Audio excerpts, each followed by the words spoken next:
আবির, তুমি আবার দেরি করে এলে। প্রতিদিন একই অজুহাত, কখনো ট্রাফিক, কখনো বাস, কখনো শরীর খারাপ। আমি বুঝি না, তোমার জন্যই শুধু শহরের সব বিপত্তি জমা থাকে নাকি? এভাবে দায়িত্বহীন হলে অফিসে টিকতে পারবে না।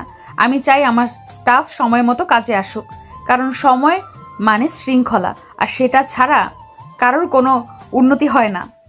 ম্যাডাম, আমি জানি আপনি রাগ করছেন, কিন্তু একটু বুঝুন তো, আমি ইচ্ছা করে দেরি করিনি। আজ বাস থেকে নামতেই এমন জ্যাম পেলাম যে কিছু করার ছিল না।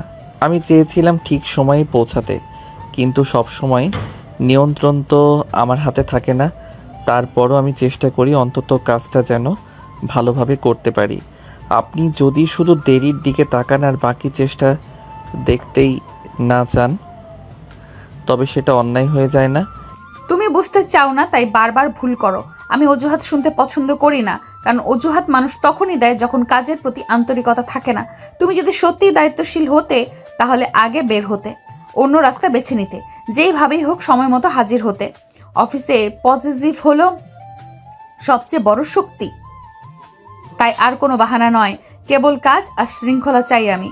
ম্যাডাম, আপনার কথা আমি মানছি, কিন্তু একটুও কি মনে হয় না আপনি একটু বেশি কড়া হয়ে যাচ্ছেন? সব কিছু এত নিয়মের খাঁচায় বাঁধতে গেলে শ্বাসই বন্ধ হয়ে যায়। আমরা সবাই মানুষ, মেশিন না। আমাদের ভুল হতে পারে, ক্লান্তিও আসতে পারে। আপনি যদি প্রতিটা ছোট ভুলকেই পাহাড় বানান, তাহলে ভেতরের আগ্রহটাই শেষ হয়ে যাবে। আবির, তুমি যতই সুন্দর কথা বলো না কেন, অফিসের নিয়ম নিয়মই থাকবে।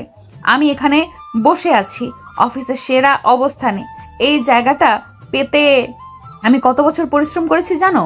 রাতের ঘুম ছেড়ে, উৎসব বাদ দিয়ে, মানুষকে তুচ্ছ করতে করতে মানুষকে তুষ্ট করতে করতে আমি এখানে এসেছি। আমি চাই না কেউ অলসতা বা অজুহাত দিয়ে এই জায়গাটা মূল্য নষ্ট করুক। তাই হ্যাঁ, আমি করা, কারণ আমি জানি এই জায়গাটা কিভাবে ধরে রাখতে হয়। আমি আপনার জায়গাটা বোঝার চেষ্টা করছি ম্যাডাম। আপনার পরিশ্রমকে আমি সম্মান করি, কিন্তু আমার অবস্থাটাও একটু ভাবুন না। আমি এক সাধারণ স্টাফ। চাকরিটা বাঁচিয়ে রাখাটাই আমার প্রথম লড়াই। বেতনটাই আমার পরিবারের ভরসা। আমি চাই ঠিকভাবে কাজ করতে, কিন্তু আপনার এত কড়া দৃষ্টি আর প্রতিদিনের ধমকে কখনো কখনো মনে হয় আমি এখানে কেবল একটা ভুল করার অপেক্ষায় দাঁড়িয়ে আছি। তোমাকে বুঝতে পারছি, তবে মনে রেখো, এই অফিসে আমি ম্যানেজার আর তুমি জুনিয়র। আমি যে নিয়ম বানাই সেটা মানাই সবার কাজ। আমি কারোর ব্যক্তিগত কষ্ট বা গল্প শুনতে এখানে বসিনি। অফিসে শুধু একটাই ভাষা চলে, কাজের। সেটা সঠিকভাবে করলে আমি তোমার প্রতি কখনো অন্যায় হব না। তাহলে আমি প্রমাণ করব ম্যাডাম। আমি শুধু সাধারণ স্টাফ হলেও আমার কাজ দিয়ে আপনাকে দেখাবো আমি অলস নই। শুধু একটা অনুরোধ, আমার দিকে তাকালে মানুষ হিসেবে একবার ভাববেন, শুধু কর্মচারী হিসেবে নয়। তিশা কোনো কথা না বলে চোখ সরিয়ে নিলেন। তার দৃষ্টিতে ছিল কেবল কঠোরতা, যেন এই অফিসে দেওয়ালে লেখা শৃঙ্খলা ছাড়া কিচ্ছু নেই।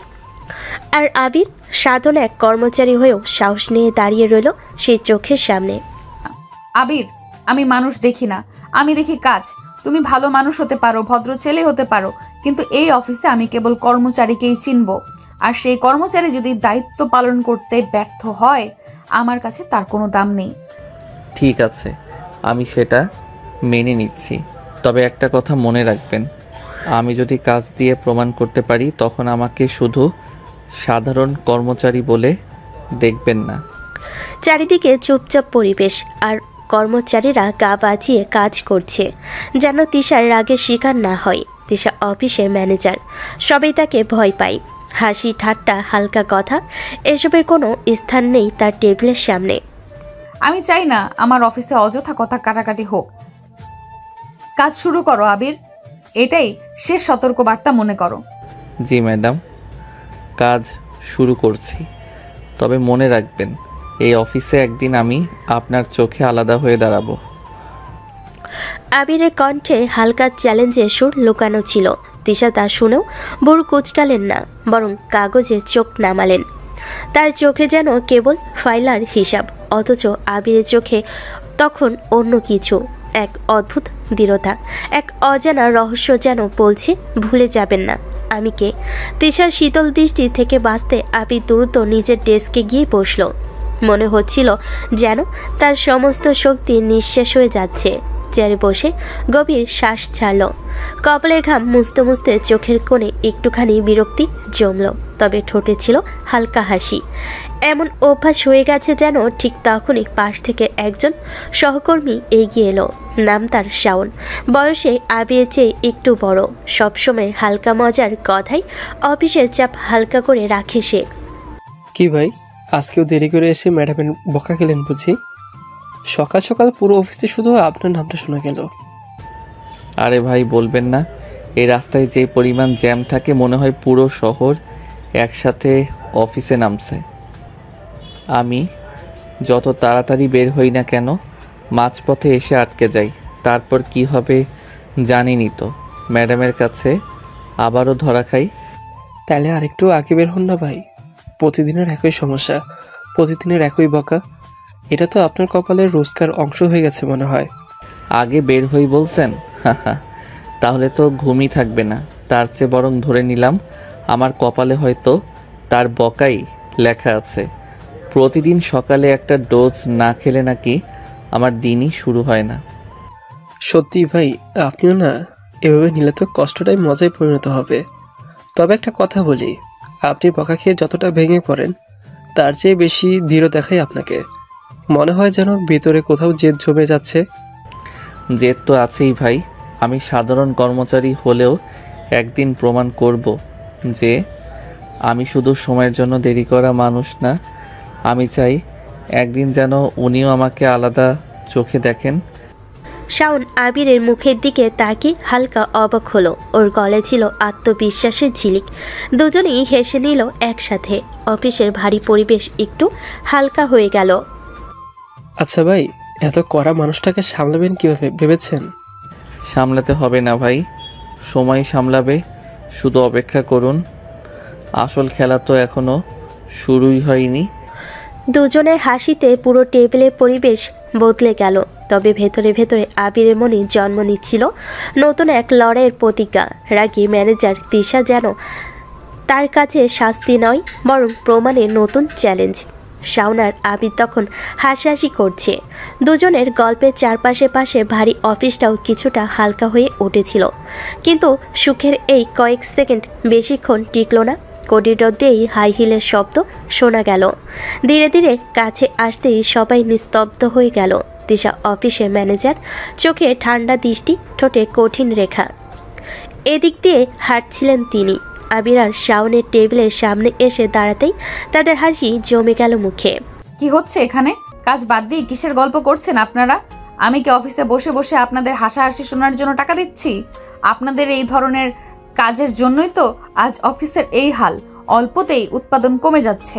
ম্যাডাম, আমরা তো তেমন কিছু করিনি, একটু হালকা কথা বলছিলাম, কাজ ফাঁকি দেইনি। চুপ! একে তো দেরি করে এসেছো প্রতিদিন, তার উপরে আবার টেবিলে বসে গল্পগুজব করছেন। অফিসে কোনো আড্ডাখানা নয় আবির। তোমাকে বহুবার সতর্ক করেছি। আমার মনে হচ্ছে তোমার নামে সরাসরি বসের কাছে কমপ্লেন করা দরকার। আবির মাথা নিচু করে বসে রইল। চারপাশের সহকর্মীরা নিঃশব্দে তাকিয়ে আছে। কারোর সাহস নেই এই রাগী ম্যানেজারের সামনে একটা শব্দ উচ্চারণ করার। দুঃখিত ম্যাডাম, আর হবে না। আশা করি আর হবে না। অফিসে কাজের সময় শুধু কাজ হবে। যদি আরেকবার এমন দেখি, মনে রেখো তোমার চাকরি থাকবে না। কথাগুলো ছুড়ে দিয়ে তিশা চলে গেলেন সামনের দিকে। টেবিলে ফাইলের পাতাগুলো যেন তার পায়ের শব্দে কেঁপে উঠল। আবির চুপচাপ বসে রইল। চোখে এক ধরনের অভিমান জমল, কিন্তু ঠোঁটে কোনো প্রতিবাদ নেই। কেবল ভেতরে কোথাও জ্বলে উঠল নীরব প্রতিজ্ঞা। একদিন এই রাগী ম্যাডামকে দেখাবো আমি আসলে কে। তিশা চলে যাওয়ার পর অফিসে আবার নিস্তব্ধতা নেমে এলো। তবে আবিরের ডেস্কের আশেপাশে যেন চাপে এক ভারী বাতাস জমে রইল। সবাই চোখ নামিয়ে কাজে ব্যস্ত হয়ে পড়ল, যেন কিছুই ঘটেনি। শাওন ধীরে ধীরে আবিরের কাছে এসে দাঁড়ালো, একটু লজ্জিত মুখে, তবে চোখে বন্ধুত্বের উষ্ণতা। আরে ভাই, এমনি এমনি তো প্রতিদিন বকা খান, আজ আবার আমার জন্য শুনতে হলো। আমি না একটু না আসলেও পারতাম, আপনাকে সবসময় বিপদে ফেলে দিই। আরে এ তো কোনো ব্যাপারই না বন্ধু, বকা খেতে খেতে আমার এখন অভ্যাস হয়ে গেছে। সকালে চা খাওয়ার মতোই, একটা বকা না শুনলে মনে হয় দিনটাই ঠিকমতো শুরু হলো না। আবির কথা বলল, চোখে একটুখানি ক্লান্তি ফুটে উঠল, তবে শাওনের সামনে সেটা লুকিয়ে রাখতে চাইল সে। আপনার সাহসটা সত্যি আলাদা ভাই, আমি হলে এতক্ষণে চাকরি ছেড়ে দিতাম। যাই হোক, মন খারাপ করবেন না, এখন বরং কাজে মন দেন, না হলে আবার যদি এদিক দিয়ে আসেন নতুন জ্বর উঠবে। ঠিকই বলেছেন ভাই, চলুন কাজে নামি। শাওন হেসে মাথা নেড়ে নিজের ডেস্কে ফিরে গেল। আবির কলম তুলে ফাইলের উপরে চোখ ফেলল, কিন্তু ভেতর ভেতরে যে আগুন জ্বলছে সেটা কেবল সে নিজে জানে। তিশার প্রতিটা ধমক যেন তার বুকের ভেতরে নতুন করে জেদ গেঁথে দিচ্ছে। অফিস শেষ হয়ে গেছে, চারপাশে হালকা অন্ধকার নেমে এসেছে। কর্মচারীরা এক একে পেরিয়ে যাচ্ছে। গেটে দাঁড়িয়ে আবির নিজের বাইকের হ্যান্ডেল ধরে ভেতরের দিকে তাকিয়ে আছে। চোখে মুখে এক অদ্ভুত স্থিরতা, যেন কারোর জন্য অপেক্ষা করছে।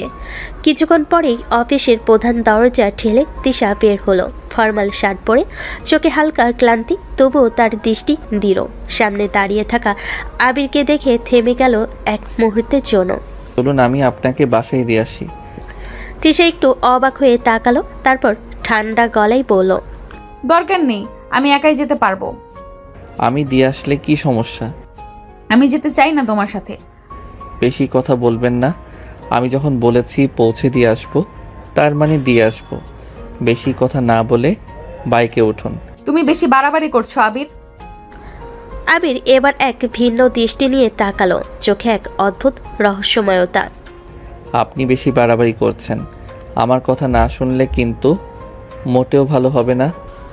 সেই চোখে কি যেন ছিল, জেদ নাকি ভেতরে লুকানো সত্য। এক মুহূর্তের জন্য থেমে গেল সে, যেন চোখে চোখ রাখতেই সমস্ত যুক্তি হারিয়ে ফেল। চুপচাপ বাইকে উঠে বসলো। আবির একদম চুপ হয়ে বাইক স্টার্ট দিল। হাওয়া কেটে দুজন এগিয়ে চলল শহরের ব্যস্ত রাস্তা ধরে। তিশা ভেবেছিল বাসার দিকে যাচ্ছে, কিন্তু কিছুক্ষণ পর হঠাৎ বাইক থামলো একটি রেস্টুরেন্টের সামনে। এখানে এনেছো কেন? আবির বাইক থেকে নেমে হালকা হেসে বলল, রেস্টুরেন্টে মানুষ কিসের জন্য আসে সেটা জানেন না নাকি? অবশ্যই খেতে। তিশা ক্ষোভে ফুঁসতে লাগলো, তার ভুরু কুঁচকে উঠল। আমাকে বাড়ি না নিয়ে এখানে এনেছো কেন? আমি খেতে চাই না কিছু।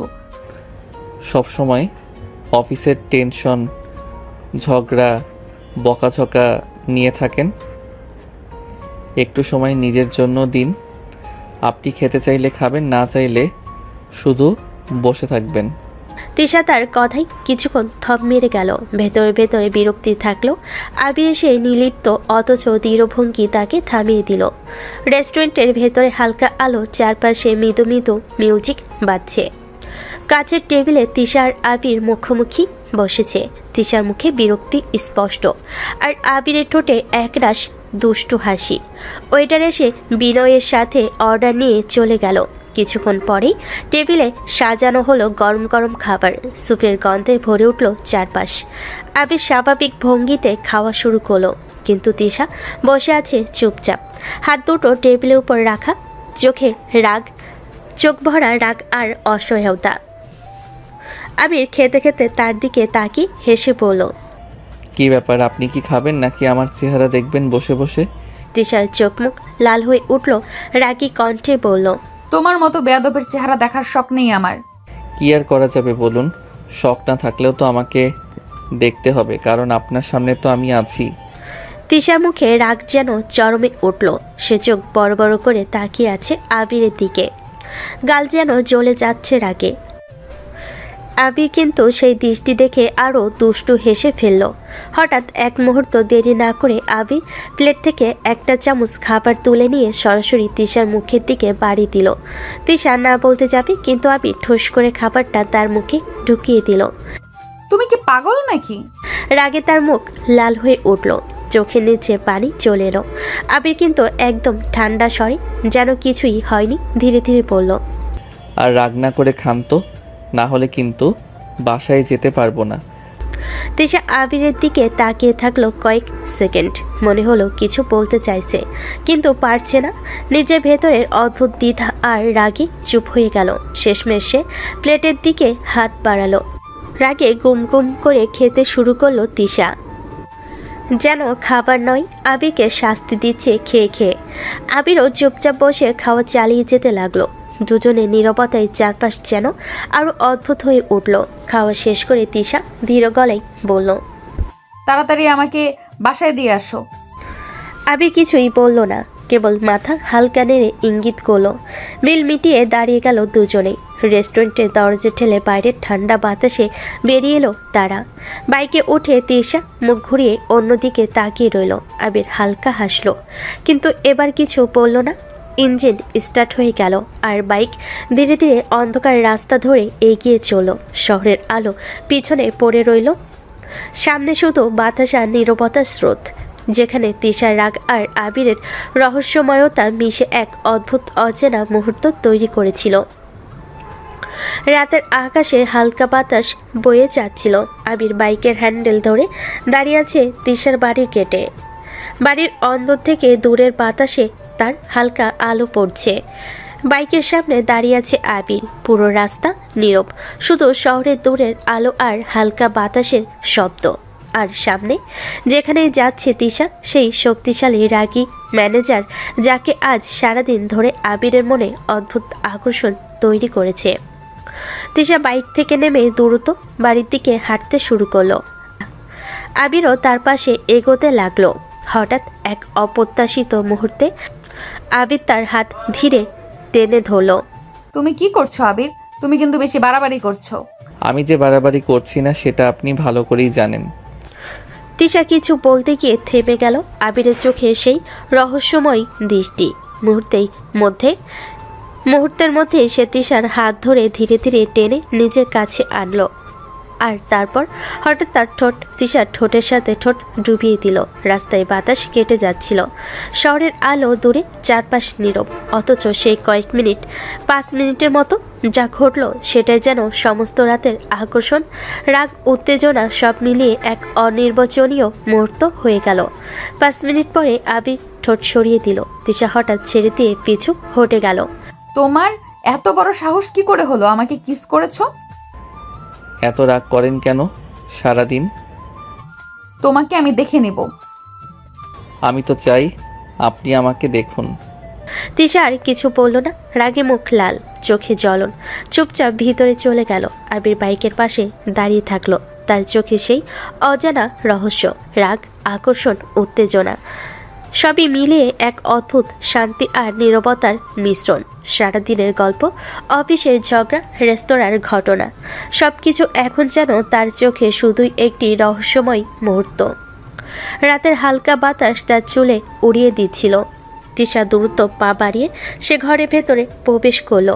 বাড়ির ভেতরে ঢুকতে তিশার মা রান্নাঘর থেকে বেরিয়ে এলেন, হাতে একটা ছোট্ট প্লেট। মনে হলো ফ্রেশ হয়ে একটু খেয়ে নেওয়ার জন্য।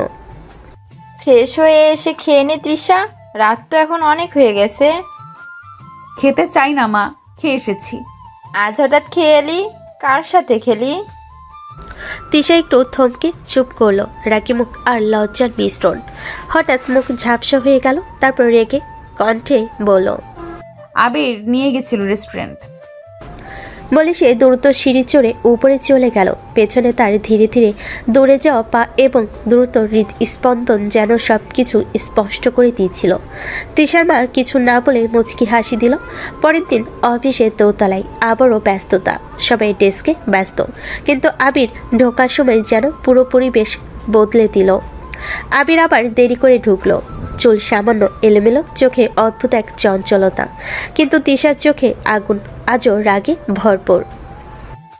এখানে কি ফাজলামো করতে আসেন না, কাজ করতে আসেন? আপনার চেহারা দেখে কি এরা বেতন দেয়? আর বলবেন না ম্যাডাম, আমার ভবিষ্যৎ বউ নিয়ে সব স্বপ্ন দেখতে দেখতেই দেরি হয়ে গেল। এটি কি আপনার ফাজলামি করার জায়গা? আমি তো মোটেও ফাজলামি করছি না, আমি তো সত্যি বলছি, আমি আমার বউকে নিয়ে স্বপ্ন দেখছিলাম। তিশার চোখের সামনে রাগ আর বিস্ময় মিলেমিশে গেল। সে হতভম্ব হয়ে কিছু বলতে চাইল, কিন্তু মুহূর্তের মধ্যেই রাগের উত্তাপে ফাইলগুলো ছুঁড়ে দিল। তাড়াতাড়ি কাজ ঠিক করে নিয়ে আসুন। কাজ ভুল হলে আজকেই আপনাকে বরখাস্ত করব। আবির মৃদু হেসে ফাইলগুলো তুলে নিল। চারপাশে কর্মীদের চোখে নীরব বিস্ময়। আবির চুপচাপ বসে কাজ করতে লাগলো, কিন্তু চোখের কোণে সেই দুষ্টু হাসি লুকিয়ে নেই। দিনটি শুরু হলো অফিসের ব্যস্ততায়। চারপাশে কম্পিউটারের ক্লিক, ফোনের রিং, কাগজপত্রের শব্দ, সব মিলিয়ে হালকা বিশৃঙ্খলা। কিন্তু হঠাৎ ম্যানেজারে করা ভঙ্গিতে সব থেমে গেল। অফিসের বস সদা করা অথচ বিচক্ষণ, সবার দিকে তাকিয়ে মিটিং রুমে দরজা খুলে বললেন, সকলকে মিটিং রুমে ডেকে আনুন। সবাই ফাইল, ল্যাপটপ নিয়ে চলে আসুন। কর্মীরা দ্রুত তাদের ডেস্ক থেকে উঠে গেল। আবির একটু মুচকি হেসে তিশার দিকে তাকালো। তিশা চোখ কুঁচকে ঠোঁটে কড়া রেখা ধরে। তার রাগ যেন আজও একটু শিথিল হয়নি। মিটিং রুমে বসে বসে সবাই চুপচাপ। বস ল্যাপটপ খুলে নিলেন। চারপাশে নীরবতা, শুধু কাগজের হালকা শব্দ। আজ থেকে আমরা নতুন একটি প্রজেক্ট শুরু করতে যাচ্ছি। এই প্রজেক্টটি খুবই গুরুত্বপূর্ণ। যেহেতু আমাদের টাইমলাইন কঠোর, তাই আমি চাই নেতৃত্বের দায়িত্ব নির্দিষ্ট দুজনের হাতে থাকুক। সব চোখ মিটিং রুমের দিকে। একটু চমক দিয়ে বস বললেন, তৃষা, তুমি প্রজেক্টের প্রধান, আর আবির, তুমি তৃষার হেল্প করবে। বুঝেছি, আমি দায়িত্ব ঠিকভাবে পালন করব। জি স্যার, আমিও ম্যাডামকে হেল্প করব। তিশা ফাইল ও ল্যাপটপ নিয়ে বিস্তারিত প্ল্যান শুরু করলো। আবির পাশে বসে তার সহায়ক হয়ে সমস্ত কাজ মনোযোগ দিয়ে দেখছে। মাঝে মাঝে হালকা দুষ্টামি চোখে, কিন্তু কাজের প্রতি দায়িত্ব এমনভাবে মিশেছে যে কেউ বুঝতেই পারছে না কতটা চাঞ্চল্য আর কতটা পেশাদারিত্ব। অফিসের পরিবেশ একেবারে বদলে গেছে। আবিরের ঝকঝকে আলো আর নীরবতা যেন হঠাৎ বিদায় নিল। আবির বাইক ধরে শহরের রাস্তা ছুড়ে দিল।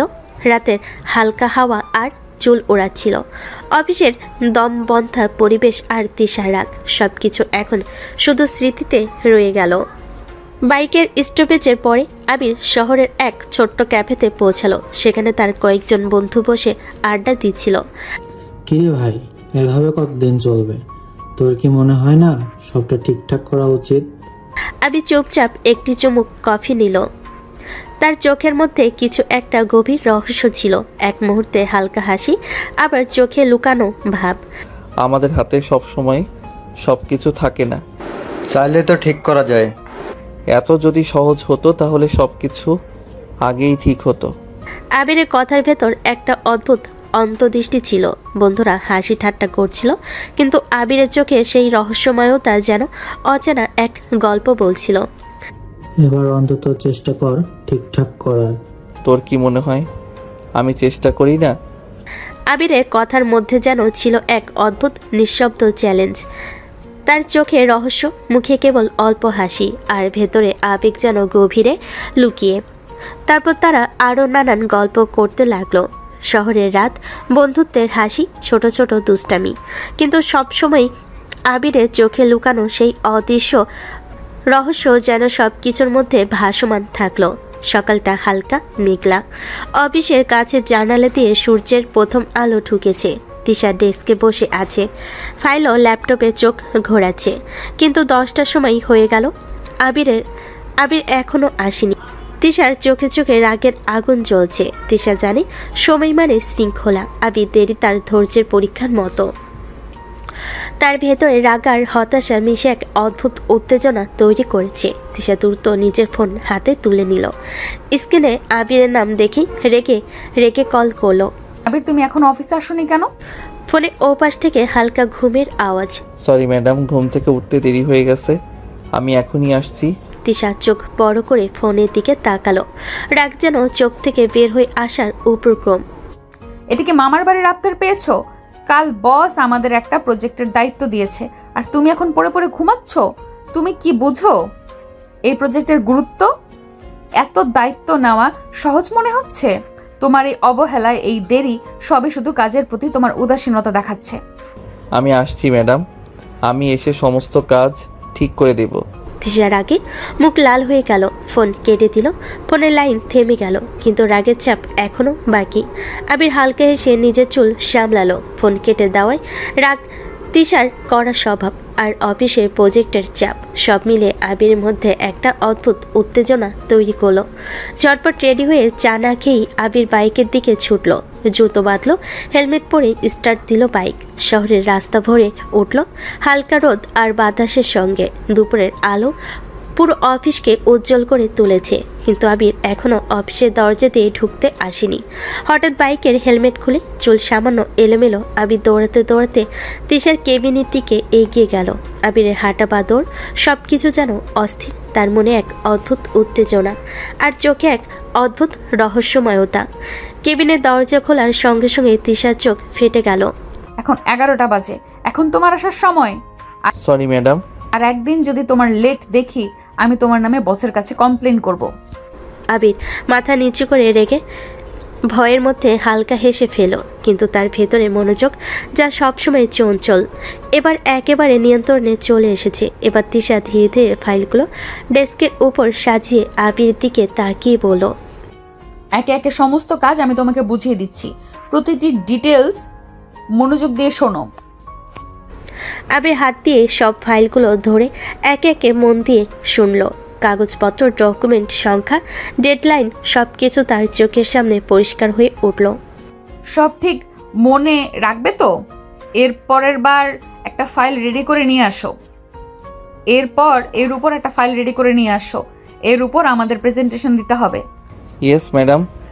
আবির ফাইল নিয়ে চলে গেল কাজের দিকে। দুপুরে আলো অফিসের কাজের জানালা দিয়ে ঢুকেছে। আবির মনোযোগ দিয়ে পুরো প্রজেক্ট শেষ করেছিল। ফাইলগুলো নিয়ে সে ধীরে ধীরে তিশার কেবিনের দিকে এগোলো। তিশা ডেস্কে বসে ফাইল যাচাই করছে।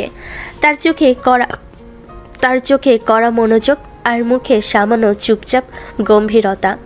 আবির ফাইল জমা দিয়ে চোখে মৃদু হাসি নিয়ে বলে, ম্যাডাম কাজ শেষ হয়ে গেছে। ঠিক আছে। তিশা উঠে বাইরে যাওয়ার জন্য বাইরের দিকে এগোলো। হঠাৎ পা মচকে গেল, ব্যথা সে হাঁপিয়ে উঠল। তৃষা। আবির হাত দিয়ে তিশাকে শক্তভাবে জড়িয়ে ধরল। তিশা অবাক হয়ে তাকালো। কি করছো তুমি? ও চুপ করে থাকুন, পা দেখতে দিন। আবির ধীরে ধীরে তিশাকে কোলে তুলে ডেস্কে বসিয়ে দিল। তিশা চমকে উঠল, কিন্তু মুখে রাগ আর লজ্জা মিশেছিল। আবির হাত দিয়ে পায়ের দিকে ধীরে ধীরে এগোচ্ছে। একটু দেখতে দিন তো। তিশা রিফ্লেক্সিভলি পা সরিয়ে নিল। এত বাড়াবাড়ি করছো কেন? পা দেখছি না। আবির ধীরে ধীরে তিশার পা ঠিক করে দিল। প্রতিটি মুহূর্তে রোমাঞ্চার উত্তেজনা, ভিতর সংকুল লজ্জা আর আবিরের দুষ্টু কিন্তু স্নেহপূর্ণ দৃষ্টি মিশে গেল। হয়েছে, সরে যাও। আমার কিছু পাওনা নাই। কি পাও না? বেশি কিছু না, একটা চুমু। আবির আর কিছু না বলে তিশার ঠোঁটে ঠোঁট ডুবিয়ে দিল। তিশা বেশ কিছুক্ষণ কিস করার পর সে তিশাকে ছালো। তিশা রেগে বোম হয়ে তাকে ফাইল দিয়ে মারতে লাগলো।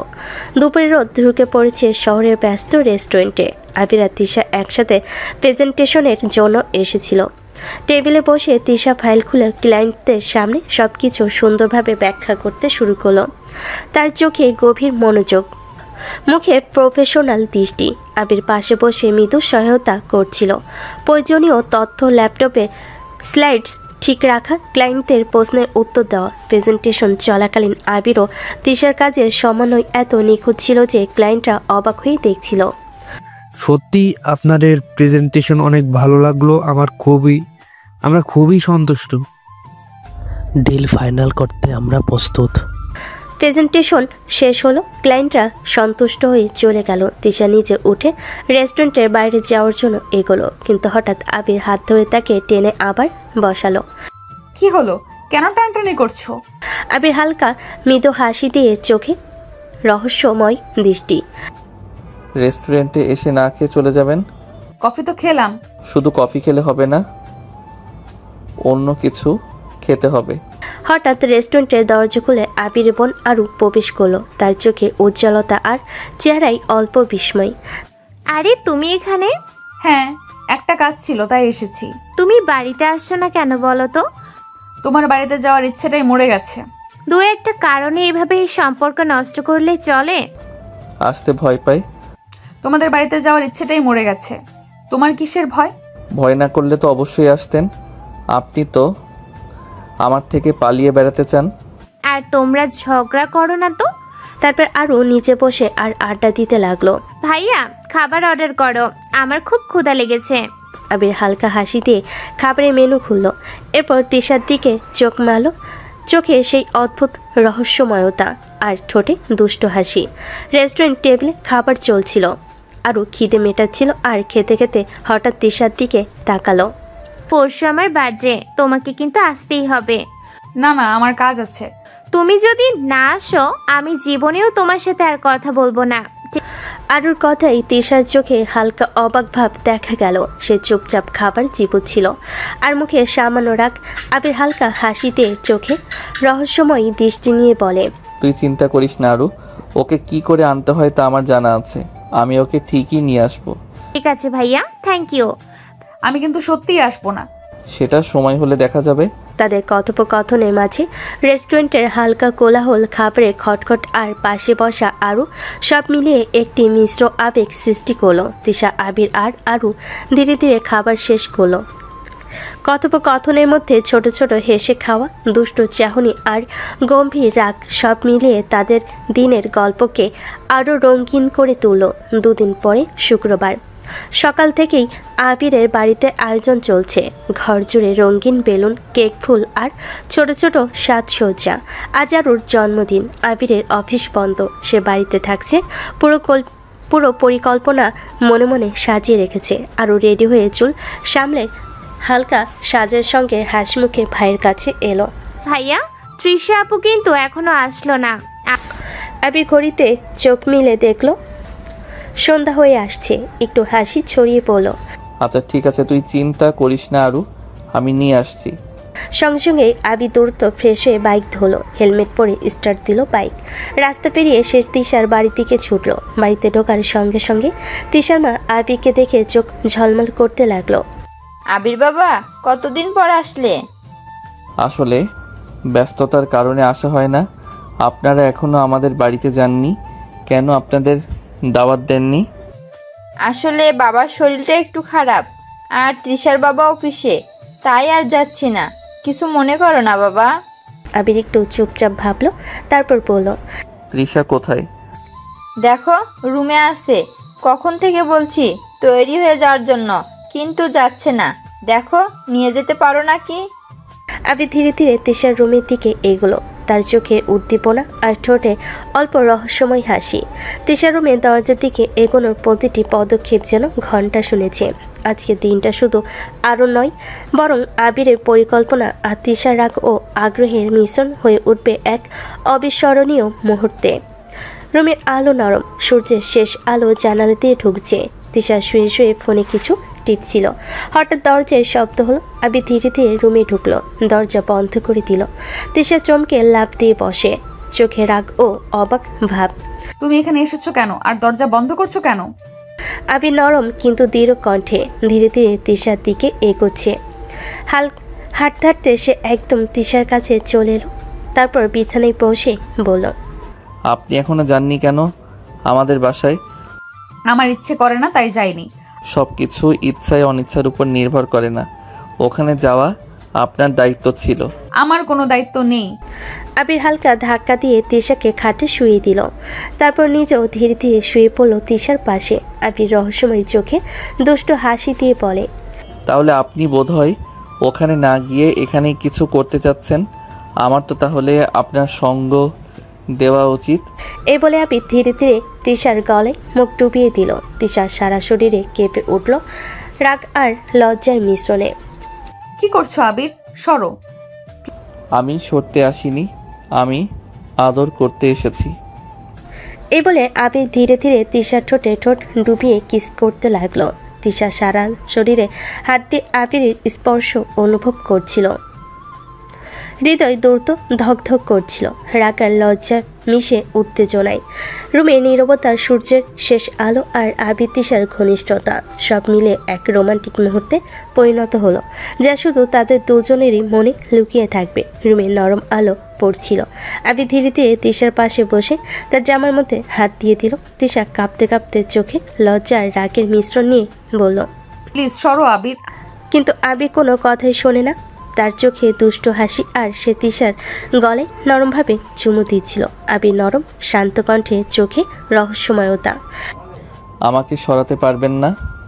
আবির যখন আবার তিশার ঠোঁট ডুবাতে যাওয়ার জন্য সামনে এগুলো, ঠিক তখনই তিশা চেঁচিয়ে বলল, আমি যাব, সরে যাও, আমি যাব। আবির চোখে দুষ্ট হাসি নিয়ে ধীরে ধীরে তিশা ওপর থেকে সরে গেল। আগে যদি ভালো মেয়ের মতো যেতেন তাহলে এরকম করতাম না। তারপর সে নরম কণ্ঠে যোগ করলো, তাড়াতাড়ি রেডি হয়ে আসুন, আমি অপেক্ষা করছি। তিশা চুপচাপ ওয়ার্ড্রপের দিকে এগোলো। কপালে ভাঁজ, চোখে রাগ, মিশ্রিত অপ্রকাশিত অনুভূতি নিয়ে এসে একটা সুন্দর ড্রেস বের করলো। তিশা এগুলো না, শাড়ি পরে আসুন। রেগে গেল, ঠোঁট টিপে বলল, শাড়ি? কি বলছো? যা বলছি তাই করেন। তিশা শাড়ি বের করে এসে তাড়াহুড়ো করে বাথরুমের দিকে গেল। তার গায়ের প্রতিটি অঙ্গ প্রত্যঙ্গ কাঁপছিল, চোখে লজ্জা আর রাগের মিশ্রণ, আর হৃদয় তীক্ষ্ণ উত্তেজনায় ধকধক করছিল। তিশা বাথরুম থেকে বেরিয়ে এলো। তার পরনে শাড়ি, চোখে অল্প লাজার গম্ভীরতা, হালকা শাড়ির ছন্দময় ঢেউ, সব মিলিয়ে তার উপস্থিতি একদম চোখ ঝলমল করছিল। আবির এক মুহূর্তের জন্য স্থির হয়ে গেল। চোখে উচ্ছ্বাস, মুখে তুষ্ট হাসি, আর হৃদয় দৌড়াতে লাগলো। আবির ধীরে ধীরে তিশার দিকে এগিয়ে এসে চোখে অদ্ভুত উচ্ছ্বাস। একদম অসাধারণ লাগছে আপনাকে। তিশা চুপচাপ মনে মনে ভীষণ রেখে লজ্জায় চোখ নামিয়ে রাখলো। তার গাল লাল হয়ে উঠল। আর হঠাৎ মনে হলো আবিরের চোখে থাকা দুষ্টু হাসি আরও উস্কে দিচ্ছে তার রাগ। তাড়াতাড়ি হালকা পাতলা সেজে নিন। তিশা বাধ্য হয়ে হালকা পাতলা সাজলো, চুলের শেষ অংশে ঠিক করে নিল, চোখে লাশের ছোঁয়া কমিয়ে নিয়েছিল। চলুন এবার আমরা যাই। দুজন ধীরে ধীরে সিঁড়ি বেয়ে নামলো। তিশা ধাপে ধাপে এগোনোর সঙ্গে আবির তার দিকে চোখ রাখলো, যেন প্রতিটি মুহূর্তে তার সৌন্দর্য উপভোগ করতে চাচ্ছিল। আবির নিচে নেমে তিশার মাকে হালকা কণ্ঠে হাসি মিশিয়ে বলে, আন্টি আজকে আমরা আসি। আহা, তুমি আছো? ধন্যবাদ আবির। আর তৃষা, তোকে একদম ঝলমলে লাগছে। তিশা হালকা চোখ মুছে নিল, রাগ আর লজ্জার মিশ্রণে হালকা গম্ভীর। আবির নরম হাসি দিয়ে পাশে থেকে বলল, চলুন, সবাই অপেক্ষা করছে। আবির ধীরে ধীরে তিশাকে বাইকের পেছনে বসিয়ে আবিরদের বাড়ির দিকে রওনা দিল। রাস্তা পেরিয়ে আশেপাশের আলো নিভে আসছিল। বাড়িতে ঢুকতেই আরও দৌড়ে এলো, চোখে উচ্ছ্বাস, মুখে হাসি। আপু, এতক্ষণে আসার সময় হলো এখানে? আবিরের মা, যারা বসেছিলেন সোফায়, তিশাকে দেখে হালকা চোখে উষ্ণতা আর রাগের মিশ্রণ নিয়ে বলেন, তৃষা, তুই আমাদের একদম ভুলে গেছিস। আমি আপনাদের ভুলে যাইনি। যদি ভুলে না যাইতিস তাহলে এতদিনে একবার হলেও আমাদের বাড়িতে আসতিস। না, আসার কারণ তো আপনাদের জানা আছে। এত কথা শুনতে চাই না। একবার যখন আসছিস আর যেতে পারবি না। আরও তখন তিশার হাত ধরে টেনে নিল। আরে, তোমরা সংসারী আলোচনা পরে করবে, আগে আমার জন্মদিনের কেক তো কাটতে হবে নাকি? সবে একসাথে হাসি আর আনন্দের মিশ্রণে কেক কাটার জায়গায় গেল। রঙিন রুমে রঙিন আলো, বেলুন আর ছোট ছোট সাজসজ্জা, সব মিলিয়ে জন্মদিনের মুহূর্ত যেন আরও উজ্জ্বল হয়ে উঠল। তিশা হালকা লজ্জা আর উচ্ছ্বাসের মিশ্রণে দাঁড়িয়ে থাকলো, আর আবির তার পাশে দাঁড়িয়ে দুষ্ট হাসি দিয়ে শুধু চোখে চোখ রাখলো। সেই চোখে লুকানো রোমান্টিক উত্তেজনা আর কৌতূহল যেন পুরো বাড়ির পরিবেশকেই আরও মধুর করে তুলল। কেক কাটা শুরু হলো, হাসি, আনন্দ আর ছোট ছোট খুনসুটি, সব মিলিয়ে জন্মদিনের দিনটি যেন শুধু আরও নয়, বরং আবির আর তিশার জন্য স্মরণীয় হয়ে উঠল। জন্মদিনের পার্টি শেষ, বাড়ি জুড়ে তখনও রঙিন কাগজ, বেলুন আর কেকের গন্ধ ভাসছে। সবাই ধীরে ধীরে নিজেদের কাজে ব্যস্ত হয়ে পড়েছে। তিশা আস্তে আস্তে তার শাড়ির আঁচল গুছিয়ে বলল, আচ্ছা আন্টি, আমি তবে উঠি, অনেক রাত হয়ে গেল। আবিরের মা তৎক্ষণাৎ মুখ শক্ত করে তাকালেন। এত রাতে তোমাকে যেতে দিতে পারি না তৃষা। তিশা একটু অপ্রস্তুত ভঙ্গিতে দাঁড়িয়ে পড়ল। না না, আমাকে যেতেই হবে। আবিরের মা এবার সোজা হয়ে উঠে দাঁড়ালেন, মুখে কঠিন অভিব্যক্তি। কেন, থাকতে কি সমস্যা? তেমন কিছু না, আমি থাকতে পারবো না আন্টি। তুমি বলতে ভুলে যাচ্ছ যে তুমি এই বাড়ির বউ। বউ হয়ে এত রাত্রে বাড়ির বাইরে যাওয়া তোমার একদমই উচিত নয়। তাড়াতাড়ি আবিরের সাথে ঘরে যাও। তিশা আবার ফেটে পড়ল, কণ্ঠে রাগ, চোখে অশ্রু চিকচিক করছে। আন্টি, আমি আবিরকে মানি না। আপনারা জানেন আমাদের বিয়েটা একটা পরিস্থিতির কারণে হয়েছিল। আমি ওকে স্বামী হিসেবে কখনোই মেনে নেইনি। যেভাবেই হোক বিয়েটা হয়েছে, অনেক দিন তোমাকে সময় দেওয়া হয়েছে, তুমি নিজেকে শুধরে নাওনি, কিন্তু এবার আর না। এখন থেকে তুমি এই বাড়িতেই থাকবে। কথার শেষে তার চোখে অদ্ভুত দৃঢ়তা, যেন সিদ্ধান্ত চূড়ান্ত। তিনি এবার রাগ ভরা চোখে আবিরের দিকে ফিরলেন। আবির, তোর বউকে নিয়ে ঘরে যা। তিশা হতবাক হয়ে দাঁড়িয়ে রইল, যেন পা মাটি ছেড়ে দিচ্ছে। ঠিক তখনই আবির এগিয়ে এসে তার হাতটা দৃঢ়ভাবে ধরে ফেল। তিশা চমকে উঠল, হাত ছাড়াতে চেষ্টা করল। ছাড়ো আমাকে আবির, আমি বলেছি আমি থাকতে চাই না। কিন্তু আবির এবার মুখে রহস্যময় হাসি নিয়ে তার হাত আরো শক্ত করে ধরল। মা যখন বলেছেন তখন আর আমার কিছু বলার নাই। এখন তোমাকে ঘরে যেতেই হবে ম্যাডাম। তিশার চোখে ক্ষোভ, রাগ, অভিমান সব একসঙ্গে জমে উঠল, কিন্তু আবির একটুও ছাড় দিল না। টেনে দৃঢ় পদক্ষেপে সে তিশাকে নিয়ে তাদের ঘরের দিকে চলে গেল। চারপাশে তখন সবার দৃষ্টি। আরও মুচকি হেসে ভাই বোনের ঝগড়াটাকে মজার দৃশ্য হিসেবে উপভোগ করছিল। তিশা কিন্তু ভিতর ভিতর অস্থির, আর আবিরের চোখে তখনও সেই রহস্যময় দুষ্ট ঝিলিক, যেন কিছু একটা ঘটতে চলেছে। আবির তিশার হাত শক্ত করে ধরে ঘরে ঢুকলো। ঘরে প্রবেশ করার পর দরজাটা ভেতর থেকে আটকে দিল। দরজায় তালার শব্দে তিশা চমকে উঠল। কি হলো, দরজা আটকাচ্ছ কেন? কেন, দরজা খুলে কি শোয়ার শখ হয়েছে নাকি? তিশার বুক কেঁপে উঠল, কণ্ঠ কাঁপা, চোখে ভয় আর রাগ মিশ্রিত দৃষ্টি। আবির, আমি তোমাকে বারবার বলছি আমি তোমার সাথে থাকতে চাই না। কিন্তু আমি তো চাই, আমি চাই আপনার সাথে থাকতে। তিশা হতভম্ব হয়ে গেল। মনে হলো আবিরের চোখে দৃষ্টি যেন আজ একেবারেই অন্যরকম, অদ্ভুত দৃঢ়, অদ্ভুত রহস্যময়। তুমি ভুলে যাচ্ছ আমাদের বিয়েটা পরিস্থিতিতে পড়েই হয়েছিল, যেখানে আমাদের কারোরই মত ছিল না। সেটা অনেক আগের কথা তৃষা। আমি সেই পরিস্থিতিকে ধীরে ধীরে মেনে নিয়েছি। তোমাকে মেনে নিয়েছি আমার বউ হিসেবে, কিন্তু তুমি মানতে পারোনি। সেটা তোমার ব্যর্থতা।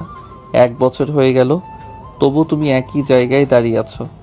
তিশার বুক ধরফর করছে, ঠোঁট কাঁপছে। সে ধীরে ধীরে সরে যেতে লাগলো বিছানার কোণের দিকে। কি করবে তুমি? আবি দুষ্ট হেসে এগিয়ে এসে তিশাকে দেওয়ালে ঠেসে ধরে বলে, আর কি করব বলুন তো? যা সব স্বামী স্ত্রী করে তাই করব। আজ আমাদের বাসর হবে তৃষা। তিশার চোখ বড় হয়ে গেল, গলায় কাঁপুনি, তার শরীর ভয়ে কেঁপে উঠল। না আবির, আমি চাই না। আবি নিজের স্বরে তার মুখের খুব কাছে এসে বলে, অনেক দিন সময় দিয়েছি তোমাকে। ভেবেছি হয়তো একদিন তুমি নিজে থেকে আসবে আমার কাছে, কিন্তু তুমি কখনোই এলে না। আমি একজন পুরুষ তৃষা, আমারও চাহিদা আছে, ভালোবাসা পাওয়ার অধিকার আমারও আছে। আর বউকে কাছে পাওয়া এটা কোনো অপরাধ নয়, এটা আমার অধিকার। আবিরের কণ্ঠে এমন এক দৃঢ়তা, এমন এক তীব্র আবেগ ছিল যা শুনে তৃষা বুকের ভেতরটা ঝড়ের মতো কেঁপে উঠল। সে জানতো আবিরকে আজ থামানো মুশকিল। ভয়ের সঙ্গে মিশে গেল এক অজানা অস্থিরতা, এক অচেনা অনুভূতি। তৃষা ভয়ে সরে যেতে চাইল। আবির প্লিজ, ভয় লাগছে আমার। আবির সরো প্লিজ। কিন্তু আবির এক চুলো থামল না। সে তিশার গলা পেয়ে ধীরে ধীরে নেমে গিয়ে কিস করতে লাগলো। তিশা কেঁপে উঠল, হাত দিয়ে ঠেকাতে চাইল, কিন্তু আবির তার হাত নিজের হাতে জড়িয়ে নিল। আজ আমি তোমার কোনো কিছু শুনবো না। আজ শুধু তোমাকে ভালোবাসবো, তুমি বুঝবেই কতটা তোমাকে চাই আমি। আবিরের কণ্ঠে কাঁপন, চোখে গভীর ভালোবাসার ঝড়। তিশা অস্থির হয়ে চোখ বন্ধ করে ফেল। আবির তার ঠোঁটে নিজের ঠোঁট রাখতেই তিশার বুক কেঁপে উঠল, নিঃশ্বাস গিয়ে আটকে গেল। শাড়ির ভাত সরিয়ে আবির হাত আলতো করে তার কোমরে ছুঁয়ে গেল। তিশা কাঁপতে কাঁপতে বলল, আবির প্লিজ। ভয়। আবির কানে মুখ নিয়ে আস্তে আস্তে বলল, না তৃষা, আজ সরবো না। তুমি আমার, শুধু আমার। তারপর আরো জোরে জড়িয়ে নিল তিশাকে, যেন সারা জীবনের জন্য তাকে নিজের করে নেবে আজ রাতেই। আবির ধীরে ধীরে তিশার গাল ছুঁয়ে তার ঠোঁটে নরম চুমু রাখলো। তিশা হঠাৎ কেঁপে উঠল, বুকের ভেতর যেন বজ্রপাত হলো।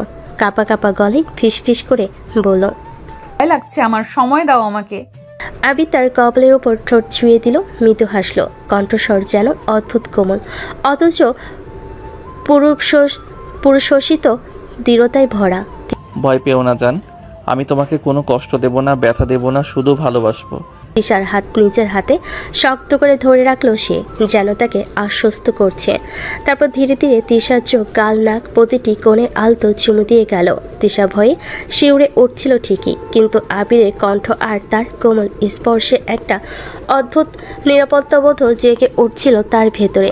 আবির তিশার গলায় মুখ ডুবিয়ে বলল, তুমি জানো না তৃষা, কতদিন ধরে আমি তোমার জন্য পাগল হয়ে আছি। প্রতিদিন প্রতি রাত শুধু তোমাকেই চেয়েছি। শাড়ির ভাঁজের ফাঁক দিয়ে আবিরের আঙ্গুল আলতো করে তার কোমরে ছুঁয়ে গেল। তিশা নিঃশ্বাস আটকে চোখ বন্ধ করে ফেলল। শরীরটা কেঁপে উঠল তার। আবির প্লিজ। বলতে গেলে সে, কিন্তু আবির ঠোঁটের উপর ঠোঁট রেখে তার সব কথা থামিয়ে দিল। চুমুর ভেতরেই ফিস ফিস করে বলল, আজ কোনো কিছু শুনবো না, তুমি শুধু আমার। আজ তোমাকে আমি ভালোবাসবো নিজের মতো করে। তিশার বুক ওঠানামা করতে লাগলো দ্রুত। আবির তার কাঁধ পেয়ে নামতে নামতে বুকের কাছে আস্তে আস্তে চুমু এঁকে দিল। তিশা কেঁপে উঠল, ঠোঁট কামড়ে চোখ বুজে ফেলল। আবির ধীরে ধীরে তাকে আরও জড়িয়ে ধরল, তার শরীরকে আলতো করে বুকে ভরিয়ে নিল। এই প্রথম তিশা অনুভব করলো আবির ভালোবাসা শুধু জেদে না, ভেতরে গভীর টান আছে, অদ্ভুত এক অধিকার আছে। আর আবির যেন শপথ নিয়েছে আজ রাতে সেই ভালোবাসায় তিশাকে ভাসিয়ে নেবে। আবির তিশার চোখের দিকে গভীর দৃষ্টিতে তাকিয়েছিল। তিশা কাঁপছিল, ঠোঁট কামড়ে যেন নিজের ভয়টা লুকাতে চাইছিল। আবির আস্তে করে তার চুলের গোছা কানে সরিয়ে দিয়ে কানে কানে বলল, জান, ভয় পেলে আমি থেমে যাব, কিন্তু আমি চাই তুমি আমাকে বিশ্বাস করো। আমি তোমাকে শুধু আদর করতে চাই, ভালোবাসতে চাই। আবির আমি পারবো না, আমার খুব ভয় করছে। আবির তার কপালে ঠোঁট ছুঁয়ে দিল। ধীরে ধীরে তার গাল থেকে নামতে নামতে আবার ঠোঁটে এসে চুমু খেলো। এবার আগের মতো জোর করে নয়, বরং নরম, কোমল আর দীর্ঘ এক চুমু। তিশা চোখ বুজে নিল, বুকের ভেতর ঢেউ খেলে গেল। আবির তার দুহাত তিশার কোমরে রেখে তাকে কাছে টেনে নিল, শাড়ির ভাঁজের ভেতর দিয়ে আলতো করে হাত ছুঁয়ে দিল। তিশার শ্বাস ভারী হয়ে এলো, সে চোখ বুজে ফিস ফিস করে বলল, প্লিজ থামো। কিন্তু তার গলায় প্রতিবাদের চেয়ে অদ্ভুত এক কাঁপুনি, এক অজানা অনুভূতি ভর করছিল। আবির সেই কাঁপুনিকে নিজের বুকে টেনে নিয়ে বলল, আজ আর থামতে পারবো না তৃষা, আমি তোমার স্বামী, তোমাকে ভালোবাসা আমার অধিকার। আমি শুধু চাই তুমি আমার হয়ে যাও পুরোটা। তারপর ধীরে ধীরে সে তিশার গলায়, কাঁধে, বুকে একের পর এক নরম চুমু এঁকে দিতে লাগলো। তিশা কেঁপে উঠছিল, দুহাত দিয়ে আবিরকে ঠেলে দূরে সরাতে চাইছিল, আবার ঠিক সেই মুহূর্তেই হাতের শক্তি হারিয়ে ফেলছিল। আবির তাকে শক্ত করে জড়িয়ে নিয়ে ফিস ফিস করে বলল, আমি তোমাকে আঘাত করব না, শুধু আমার ভালোবাসাটা বুঝতে দাও তৃষা। আবির প্রতিটা স্পর্শে, প্রতিটা চুমুতে তিশার শরীর শিহরিত হয়ে উঠছিল। ভেতরে ভয় আর লজ্জা থাকলেও কোথাও যেন অদ্ভুত এক টান কাজ করছিল। আবির তাকে আস্তে করে বিছানায় শুয়ে দিল, তার উপর ঝুঁকে গিয়ে ঠোঁটে আরেকটা গভীর চুমু খেল। রাতের নীরবতায় তাদের দুজনের নিঃশ্বাসের শব্দ ভেসে আসছিল, কোমল, উষ্ণ আর ভালোবাসায় মোড়া। ভোরের আলো জানালা পেয়ে ঘরে ঢুকে পড়েছে। তিশা ধীরে ধীরে চোখ মেলো, তার শরীর এখনও অবসন্ন, গায়ে আবিরের উষ্ণতার ছোঁয়া লেগে আছে। পাশ ফিরে তাকাতেই দেখতে পেল আবির মাথার কাছে আদর্শ অবস্থায় তাকে নির্ভুল দৃষ্টিতে দেখছে, চোখে দুষ্ট এক রহস্যময় হাসি। তিশা সঙ্গে সঙ্গে মুখ ঘুরিয়ে নিল, গাল রাঙ্গা হয়ে উঠেছে। আবির মুচকি হেসে বলল, কি ব্যাপার, লজ্জা পাচ্ছ নাকি? বেশি কথা বলো না বেয়াদব। আবির হেসে আরও কাছে ঝুঁকে ফিস ফিস করে বলল, এটা কিন্তু তোমার অফিস না বউ, এখানে আমি তোমার স্বামী, তাই এখানে আমার সাথে স্বামীর মতো আচরণ করতে হবে, বুঝছো? আহাম্মক, বাজে বকছো কেন? আমি কিন্তু সিরিয়াস।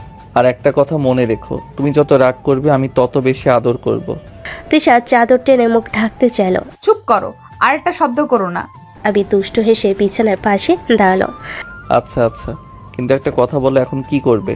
জামা কাপড় তো নেই তোমার কাছে। হ্যাঁ সেটা তো ঠিক, আমি কি পরবো এখন? ব্যাস এইটা নিয়েই চিন্তা। তুমি আগে ওয়াশরুমে যাও, আমি এখনই মায়ের কাছ থেকে একটা শাড়ি নিয়ে আসি।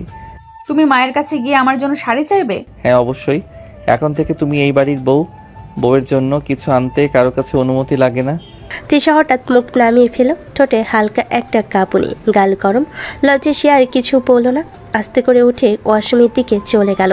আবির তার দিকে তাকিয়ে মুচকি হেসে ফিসফিস করে বলল, যতই না মানো তুমি যে আমার বউ, এটা প্রমাণ করার জন্য আমার কাছে 1000 উপায় আছে। আবির নিচে নেমে এলো। বসা ঘরে আবিরের মা তখনও সকালের চা খাচ্ছিলেন। আবির একটু দ্বিধা নিয়ে বলল, মা একটা কথা বলি। মা অবাক হয়ে তাকালেন। কি হয়েছে রে, এমন গম্ভীর মুখ কেন? আসলে তৃষার পরার কোনো জামা কাপড় নেই, তুমি তোমার একটা শাড়ি দাও না মা। আলমারিতে অনেক শাড়ি আছে, যেটা পছন্দ হয় নিয়ে যা। বৌমার জন্য তোর নিজের পছন্দই নেই, আমি কিছু বলবো না। আবির চোখে একটু উজ্জ্বলতা নিয়ে মায়ের ঘরে ঢুকলো। আলমারির দরজা খুলে একটার পর একটা শাড়ি বের করতে লাগলো। হালকা গোলাপি, নীল আর শেষে একটা হালকা লাল রঙের সিল্ক শাড়ি তার চোখে আটকে গেল। নিজের মনে হাসলো, এইটাতেই একদম রাজকন্যার মতো লাগবে। শাড়িটা ভাঁজ করে সাবধানে হাতে নিয়ে উপরে চলে এলো। রুমে ঢুকে অসময়ে দরজার সামনে দাঁড়িয়ে বলল, তৃষা দরজা খুলো।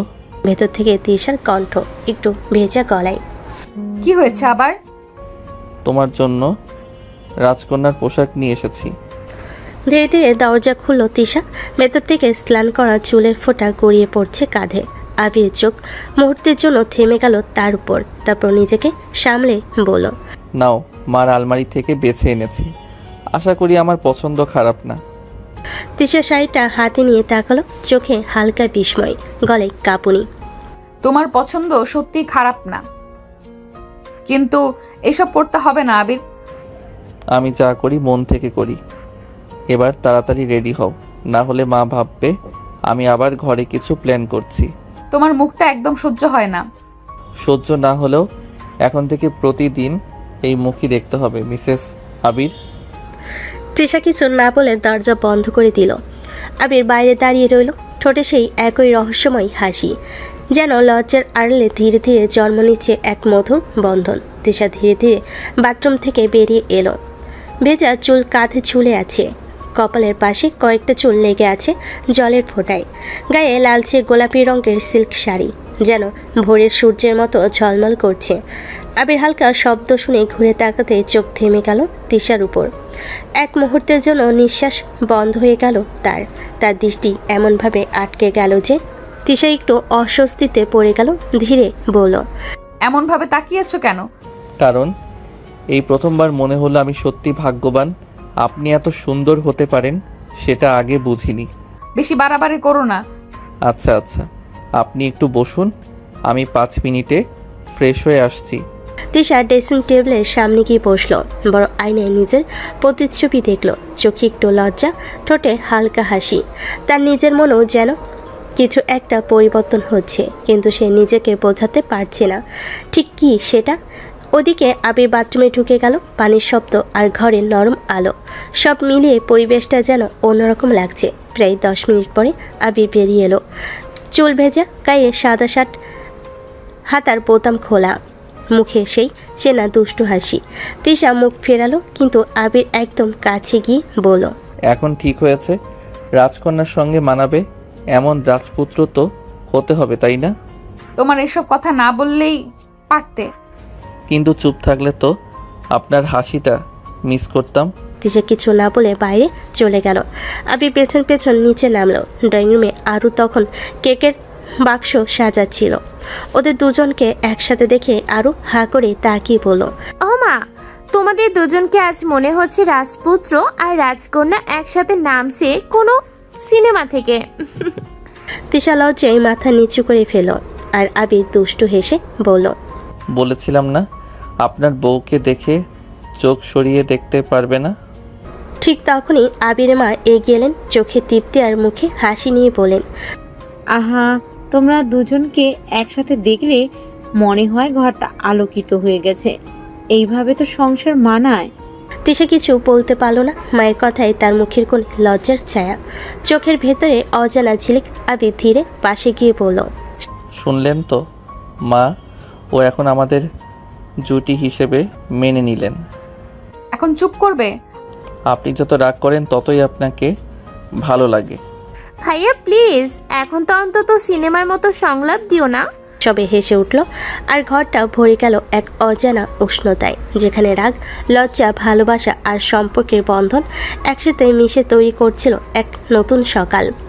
সকালটা যেন অন্যদিনের চেয়ে অনেক শান্ত। আকাশে রোদ উঠেছে, বাতাসে একটা হালকা স্নিগ্ধতা। তিশা নরম করে ওড়না ঠিক করতে করতে টেবিলের পাশে বসে আছে।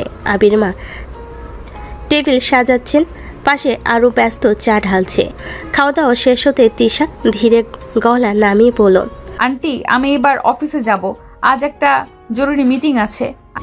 অফিস করবে, খুব ভালো কথা মা, কিন্তু একটা কথা মনে রাখিস, অফিস যেমন জরুরি সংসারও তেমন জরুরি। অফিসের কাজ করবি কিন্তু ঘরটাও মন দিয়ে সামলাস। আমি চেষ্টা করব আন্টি। এখন আমি আর তোর আন্টি নই, তোর বাবার কলিগের স্ত্রীও নই, এখন আমি তোর শাশুড়ি, মানে তুই আমার বৌমা। তাই এখন থেকে আমায় মা বলেই ডাকবি, শুনছিস? তিশা মুহূর্তেই থমকে গেল, ঠোঁট শুকিয়ে গেল যেন। সে আস্তে মাথা নিচু করে বলল, আচ্ছা মা, ঠিক আছে, চেষ্টা করব। আবির পাশে বসে মুখে এক চিলতে হাসি টেনে বলল, শুধু চেষ্টা না, অভ্যাস করে ফেলো বউ। তোমাকে কে কথা বলতে বললো? আমার বউকে কেউ মা ডাকতে বলছে, আমি তো একটু গর্ব করতেই পারি। তিশা মুখ ঘুরিয়ে নিল আর আবির মা হেসে বললেন, ঠিক আছে, তোরা এখন যা। আবির তুই বৌমাকে নিয়ে অফিসে যাবি, আবার একসাথেই নিয়ে আসবি, ঠিক আছে? ঠিক আছে মা, আমরা একসাথেই যাব। আহা, এখন তো একসাথে যাওয়া শুরু, পরে একসাথে ফেরার গল্প শুনবো। গল্প তো প্রতিদিনই হবে, তবে সেটা শুধু আমার বউ আর আমার। তিশা তখন ব্যাগ গুছিয়ে নিচ্ছিল, মুখে রাগ দেখাচ্ছিল, কিন্তু সেটা ঠোঁটের কোণে লুকিয়ে থাকা হাসিটা চোখ এড়ালো না আবিরের। চলো, দেরি হয়ে যাবে। উনি মানে আমার ম্যানেজার, তাই ওনার আদেশ অমান্য করা যাবে না। বাড়ি থেকে বেরিয়ে দুজন যখন একসাথে গাড়িতে উঠল, বাতাসে এক অজানা শান্তি মিশে গেল। তিশা জানালার দিকে তাকিয়ে রইল আর আবির তার পাশ থেকে চুপি চুপি তাকালো। মনে মনে ভাবলো, যে রাগী ম্যাডামকে একদিন ভয় পেতাম, আজ সেই আমার জীবন, আমার সংসার। এই ছেলেটা এত আদুরে আর বেয়াদব কেন? তবু ওর উপস্থিতিতে মনটা কেমন শান্ত লাগে। বাইক এগিয়ে চলো অফিসের পথে। নতুন একটা সকাল, নতুন সম্পর্কের এক কোমল সূচনা নিয়ে। সকালটা যেন আজ অন্যরকম। অফিসের সামনে বাইক এসে থামতে সবাই কৌতূহলী দৃষ্টিতে তাকিয়ে রইল। এক মুহূর্ত পর নেমে এলো তিশা, তার মুখ গম্ভীর, পরিপাটি সাজ আর চোখে মুখে সেই আগের মতোই রাগী ভাবটা জলজল করছে। কিন্তু সবাই থমকে গেল যখন পরের মুহূর্তে আবির নামলো, শান্ত আত্মবিশ্বাসী হাসি মুখে। অফিসের মেয়েরা একে অপরের দিকে তাকিয়ে ফিসফিস শুরু করলো, আরে আজ ম্যাডামের সঙ্গে আবির এসেছে নাকি? এ কেমন ব্যাপার, দুজন একসাথে? তিশা কাউকে কোনো পাত্তা না দিয়ে সোজা নিজের কেবিনের দিকে এগিয়ে গেল। তার হাই হিলের আওয়াজ যেন পুরো ফ্লোর জুড়ে ছড়িয়ে পড়ল। আবির পেছনে হালকা হেসে চলল, যেন কিছুই হয়নি। নিজের ডেস্কে বসে সে একটা দীর্ঘশ্বাস ফেল। তখনই পেছন থেকে একটা চেনা কণ্ঠ, কি ভাই, আজ সূর্য কোন দিক দিয়ে উঠেছে? আবির মাথা ঘুরিয়ে দেখল তার পুরনো সহকর্মী শাওন দাঁড়িয়ে আছে, হাতে কফির কাপ, মুখে কটাক্ষ ভরা হাসি। আবির হেসে বলল, কেন বলো তো ভাই, কি হয়েছে? প্রতিদিন দেখি তুমি লেট করো, আর বস মানে আমাদের ম্যাডাম তোমার উপর চড়াও হন। আজ আবার দেখছি সেই ম্যাডামের সাথেই তুমি একসাথে অফিসে ঢুকছো। ব্যাপারটা কি বলো তো, সূর্য পশ্চিম দিকে উঠেছে নাকি? আবির কফির কাপ হাতে নিয়ে আরামে হেলান দিয়ে বলল, ঘটনা বড়ই রহস্যময় ভাই, এই রহস্যের গল্প অন্য একদিন বলবো। শাওন কফি চুমুক দিতে দিতে বলল, না না ভাই, আজ না শুনলে ঘুম হবে না। তুমি কি বসের সঙ্গে বন্ধুত্ব জমিয়েছো নাকি? বসের সঙ্গে বন্ধুত্ব তো আগেই ছিল, এখন একটু বেশি ঘনিষ্ঠ সম্পর্ক। মানে এখন উনি শুধু আমার ম্যাডাম না, আমার সংসারেরও বস। শাওন মুহূর্তেই চোখ বড় বড় করে তাকালো। কি বললে ভাই, সত্যি তোমার আর তিশা ম্যামের বিয়ে হয়েছে? অফিসে ম্যাডাম আর ঘরে বউ, এখন বুঝলে কাহিনী? ভাই তুমি তো ইতিহাস গড়েছ। আমাদের রাগী ম্যাডামকে বিয়ে করা মানে বিশাল সাহস লাগে। ভালোবাসা যদি সত্যি হয়, রাগও মিষ্টি লাগে ভাই। শাওন নিজের কফি নামিয়ে রেখে বলল। ওরা দুজনই হেসে উঠল। কিছুক্ষণের মধ্যেই ফ্লোরের সবাই খবরটা পেয়ে গেল, কেউ অবাক, কেউ অবিশ্বাসে চুপচাপ। তিশা কেবিনের ভেতর থেকে বেরিয়ে এলেন ফাইল হাতে নিয়ে সবে সোজা হয়ে দাঁড়িয়ে গেল। চোখের কোণায় হালকা হাসি নিয়ে সে বলল, আবির, প্রজেক্টের রিপোর্ট রেডি আছে তো? হ্যাঁ ম্যাম। মানে তৃষা ম্যাম, সব রেডি। অফিসে আমি শুধু ম্যাম, বুঝেছো? জি ম্যাম, অফিসে আপনি ম্যামই থাকবেন, ঘরে আপনি আমার জীবন। চারপাশে স্টাফরা হাসি চাপতে না পেরে নিচের দিকে তাকিয়ে রইল। তৃষা লজ্জায় মুখ ফিরিয়ে নিজের কেবিনে ফিরে গেল। আবির মাথা চুলকে নিজের জায়গায় বসে পড়ল। শাওন পাশে এসে বলল, ভাই তুমি তো অফিসের রোমান্সের নতুন ডেফিনেশন বানিয়ে ফেললে। ভাই, এখন থেকে সাবধান থাকো, আমি বসের স্বামী, মানে বস অব দ্য বস। শাওন হেসে গড়িয়ে পড়ল। আর পুরো অফিসে বাতাসে আজ যেন হাসির গন্ধ আর মিষ্টি প্রেমে রেশ ভাসতে লাগলো। সকালটা আজ অস্বাভাবিকভাবে ব্যস্ত। অফিসের করিডোরে কড়াকড়ি শৃঙ্খলা। সবাই জানে আজ বড় বস নিজেই আসবেন। কনফারেন্স রুমে সাজানো বড় স্ক্রিন, ফাইলের স্তূপ, ল্যাপটপ অন, আর কর্পোরেট হাওয়ার এক ধরনের চাপা উত্তেজনা ভাসছে। তৃষা নিজের ডেস্কে বসে শেষবারের মতো প্রেজেন্টেশনটা ঠিকঠাক করে নিল। কফির কাপটা ঠোঁটে নিতে গিয়েও থেমে গেল সে, কারণ দরজার দিক থেকে ভেসে এলো একটা ভারী কণ্ঠ, সবাই মিটিং রুমে আসুন এখনই। সবাই ফাইল, নোটবুক, ল্যাপটপ হাতে নিয়ে ছুটে গেল মিটিং রুমের দিকে। তৃষা শান্ত ভঙ্গিতে হাঁটতে হাঁটতে ভেতরে ঢুকল। বস ইতিমধ্যে চেয়ারে বসে আছেন, গম্ভীর মুখে টেবিলে আঙ্গুল ঠুকছেন।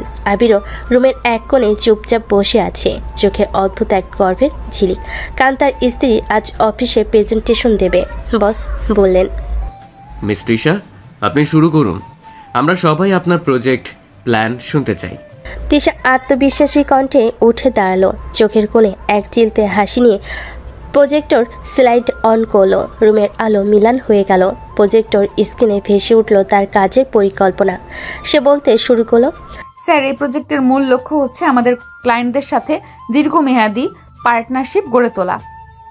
এই জন্য আমরা 3 ধাপে কাজটা ভাগ করেছি। প্রথমত রিসার্চ, দ্বিতীয়ত ডেভেলপমেন্ট, আর তৃতীয়ত এক্সিকিউশন। তার কণ্ঠে আত্মবিশ্বাসের ছোঁয়া, চোখে দৃঢ়তা। অফিসের সবার দৃষ্টি যেন স্থির হয়ে গেল তার দিকে। এমনকি বড় বসও অবাক হয়ে তাকিয়ে রইলেন। এই মেয়েটি শুধু দায়িত্ববান না, নিজের কাজে নিবেদিত। প্রেজেন্টেশন শেষ হলে রুমে কয়েক সেকেন্ডের জন্য নিস্তব্ধতা। তারপরই করতালির শব্দে গম গম করে উঠল কনফারেন্স রুম। বস মাথা নেড়ে সন্তুষ্টির ভঙ্গিতে বলল, অসাধারণ কাজ মিস তৃষা, আমি সত্যি মুগ্ধ। Thank you sir. মিটিং শেষ, সবাই ধীরে ধীরে রুম থেকে বেরিয়ে গেল। আবিরও বেরিয়ে গেল, কিন্তু বস বলেন, মিস তৃষা, একটু সময় দিতে পারবেন? জি স্যার, নিশ্চয়ই। সবাই চলে গেল রুমে, শুধু দুজন মানুষ, তৃষা আর তার বস। বস কিছুক্ষণ চুপ করে রইলেন, তারপর কফির কাপটা পাশে রেখে বলেন, আসলে আমি অনেক দিন ধরে একটা কথা ভাবছি, জানি না বলা উচিত হবে কিনা। কোনো ব্যাপার না স্যার, আপনি যা মন চায় তাই বলতে পারেন। আসলে আমার ছেলে বিদেশ থেকে পড়াশোনা শেষ করে দেশে ফিরেছে। এখন ওর জন্য ভালো একটা পাত্রী খুঁজছি। আমি অনেক মেয়েকে দেখেছি, কিন্তু আমার চোখে তুমি আলাদা। তোমার ব্যবহার, কাজের প্রতি নিষ্ঠা, সব কিছুই আমাকে মুগ্ধ করেছে। তাই ভাবছিলাম, তুমি কি আমার ছেলেকে বিয়ে করতে রাজি হবে? তৃষা যেন মুহূর্তে জমে গেল, চোখ বড় বড় হয়ে গেল, তার কণ্ঠটা কেঁপে উঠল। কি বলতে চাইছেন আপনি স্যার? আপনি কি সত্যিই বলছেন? হ্যাঁ তৃষা, আমি পুরোপুরি সিরিয়াস। তুমি আমার ছেলের জন্য একদম পারফেক্ট। তৃষা কিছুক্ষণ চুপ করে রইল, তারপর ধীরে ধীরে বলল, স্যার, আপনি ভুল ভাবছেন। আমি আপনার ছেলেকে বিয়ে করতে পারবো না। কেন মা, কোনো সমস্যা আছে নাকি? সমস্যা নয় স্যার, আসলে আমি ম্যারিড। বস হঠাৎ থেমে গেলেন, মুখের ভাব পাল্টে গেল। কি বললে তুমি? তুমি ম্যারিড? জি স্যার, আমার বিয়ে হয়েছিল কিছু পরিস্থিতির কারণে। কেউ জানে না, অফিসেও না, কিন্তু যেইভাবেই হোক বিয়েটা হয়েছে। রুমে নীরবতা নেমে এলো। বস কিছুক্ষণ চুপ করে তাকিয়ে রইলেন তৃষার দিকে, তারপর মৃদু স্বরে বললেন, ও, আমি সত্যি দুঃখিত তৃষা। আমি না জেনে এমন কথা বলে ফেলেছি। তোমার উপর কোনো চাপ দিতে চাইনি। না স্যার, এতে দুঃখের কিছু নেই। আপনি জানতেন না, সেটা স্বাভাবিক। বস হালকা হাসলেন, কিন্তু চোখে খানিকটা বিস্ময়ের ছাপ রেখে বললেন, তুমি সত্যি এক অসাধারণ মেয়ে তৃষা। তোমার কাজের প্রতি তোমার সম্মান আমার আরও বেড়ে গেল। যাক, এবার যাও। আর হ্যাঁ, অফিসেই ব্যাপারটা আমাদের মধ্যেই থাক। অবশ্যই স্যার। বাইরে বেরিয়ে আসার পর তৃষার বুকের ভেতর ধকধক করছিল, কারণ করিডোরে অন্য প্রান্তে দাঁড়িয়ে আবির নিঃশব্দে তাকিয়েছিল তৃষার দিকে। একটা হালকা হাসি মুখে, চোখে গর্ব আর অদ্ভুত শান্তি, যেন বলছে, তুমি যতই লুকাও আমি জানি তুমি আমার, শুধু আমারই। দিনভর কাজের চাপ শেষে অফিসে ক্লান্ত পরিবেশ, সবাই একে একে বেরিয়ে যাচ্ছে। লিফটের সামনে এক কোণে দাঁড়িয়ে আছে তিশা, চোখে হালকা ক্লান্তি, মুখে নীরবতা। আজকের দিনটা তার জন্য একটু অন্যরকম ছিল, বছর সেই কথাগুলো এখনও কানে বাজছে। তুমি আমার ছেলের জন্য একদম পারফেক্ট পাত্রী। কথাটা নির্দেশ ছিল, কিন্তু তার বুকের ভেতর কেমন অদ্ভুত এক অস্থিরতা তৈরি করেছে। অফিসের গেট পেরোতেই সামনে দাঁড়িয়ে থাকা এক পরিচিত দৃশ্য, কালো জ্যাকেট, হাতে বাইকের হেলমেট, ঠোঁটের কোণে সেই দুষ্টু হাসি। আবির তিশাকে দেখেই সে বলল, উঠো ম্যাডাম, আজ হেঁটে বাসায় ফিরবে নাকি? তিশা কোনো কথা না বলে নিঃশব্দে বাইকের পেছনে বসে পড়ল। আবির একটু কপাল কুঁচকালো, ইঞ্জিন স্টার্ট দিতে দিতে তাকিয়ে বলল, কি ব্যাপার, আজ মুখে তালা মেরে বসে আছো, রাগ করেছো নাকি? তোমার এত কিছু জানা লাগবে না। আহা, আমি না জানলে কে জানবে? বলো তো, আমি তোমার স্বামী, তোমার ভালো লাগা খারাপ লাগা সব জানার অধিকার আমারই আছে। তিশা মাথা ঘুরিয়ে অন্যদিকে তাকিয়ে রইল চুপচাপ। হাওয়াই তার চুল উড়ে এসে আবিরের কাঁধে লাগলো। আবির এক মুহূর্তে তাকিয়ে থাকলো, তারপর মৃদু স্বরে বলল, দেখো, কথা না বললে কিন্তু আমি তোমাকে জোর করে হাসাবো, তখন আবার বলবে আমি বেয়াদব। তুমি সব সময় সিরিয়াস ব্যাপারকে মজা বানাও, এটা আমি একদম পছন্দ করি না। আর আমি পছন্দ করি তোমার এই মুখ ভার করা চেহারাটা। জানো কেন? কারণ এটা দেখলে বুঝতে পারি আমার বউ রাগ করেছে, মানে এখন ওকে একটু ভালোবাসা দিয়ে শান্ত করতে হবে। মাথা খেও না আবির, গাড়ি চালাও। উফ, কেমন করে জানো? তুমি রেগে গেলে আমি ভীষণ ভালোবাসি তোমাকে দেখতে।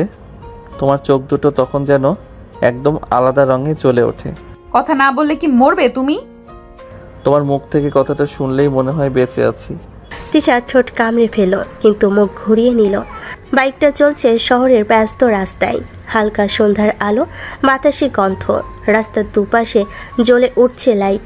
আবির মাঝে মাঝে পেছনে তাকিয়ে তিশার চুল ঠিক করে দিচ্ছে, যেন অজান্তেই যত্নটা বেরিয়ে আসছে। একটু পর সে বলল, জানো, আজ সারাদিন তোমাকে একটু অন্যরকম লাগছে, শান্ত নরম ভাবনায় হারিয়ে থাকা একটা মেয়ে। কিছু হয়েছে কি? তিশা চুপ করে রইল, কিছু বলল না। মনে মনে সে নিজেই যুদ্ধ করছে। আজকের কথাটা কি আবিরকে বলা উচিত? বছর সেই প্রস্তাব শুনে তার মনে যে অদ্ভুত অপরাধবোধ তৈরি হয়েছে, সেটা কেন যেন আবিরের সামনে বলতে সাহস পাচ্ছে না। আবির হালকা নিঃশ্বাস ফেলে বলল, ঠিক আছে, এখনই বলবে না, কিন্তু রাতে তোমাকে না হাসালে আমার নামই আবির না। তিশা কাঁধের ওপর থেকে মাথা না তুলে শুধু বলল, কিছু। তোমার এসব ডায়লগ এখন আর ভালো লাগে না। ডায়লগ না, সত্যি বলেছি। তুমি আমার হাসির কারণ, তাই তোমার মুখে অভিমান মানায় না।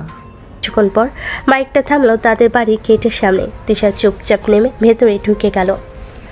আবির পেছনে তাকিয়ে মুচকি হেসে বলল, যতই রাগ দেখাও, তবুও জানি তোমার এই নীরবতাতেও আমার নামটা লুকিয়ে আছে তৃষা। বাতাসে শাড়ির আঁচল দুলছে, আর আবিরের চোখে সেই আগের মতোই ভালোবাসার মায়া ঝুলে রইল। রাত তখন অনেকটা গভীর, নিস্তব্ধতায় ভরে আছে পুরো বাড়িটা। জানালার পর্দা হালকা দুলছে, বাতাসে যেন এক অজানা ভার। তিশা আজ অনেকক্ষণ ধরেই কিছুটা অস্থির হয়ে ফোনটা হাতে নিয়ে বসে আছে। কিছুক্ষণ পর মায়ের নামটা স্ক্রিনে ভেসে উঠতেই কল রিসিভ করলো। মা, কেমন আছিস রে তুই? আজ তো ফোনেই করিস না, ভাবছিলাম তুই হয়তো ব্যস্ত। আমি ভালো আছি মা। ভালো আছিস জেনে মনটা শান্ত হলো। তুই এখন অনেক শান্ত দেখাচ্ছিস। আবিরকে নিয়েও শুনলাম তুই অনেকটা মানিয়ে নিচ্ছিস। আমি সত্যি খুব খুশি তৃষা। তিশা ফোনটা কানে ধরে কিছুক্ষণ চুপ করে রইল, তারপর একটা ভারী নিঃশ্বাস ফেলে নিচু গলায় বলল, আমি ইচ্ছে করে আবিরকে মেনে নেইনি মা, তোমরা সবাই মিলে আমাকে বাধ্য করেছো। কি বলছিস এসব মা? হ্যাঁ মা, সত্যি বলছি, আমি আবিরকে কখনো চেয়েছিলাম না। আমি তো ওর ম্যানেজার, আমি ওর অফিসের সুপিরিয়র।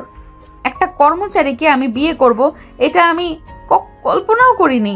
তুমি জানো মা, আজ আমার বস আমাকে তার ছেলের জন্য পছন্দ করেছিল, বলেছিল তার ছেলে বিদেশ থেকে এসেছে, আমার মতো মেয়েকে সে চাইছে বউ হিসাবে।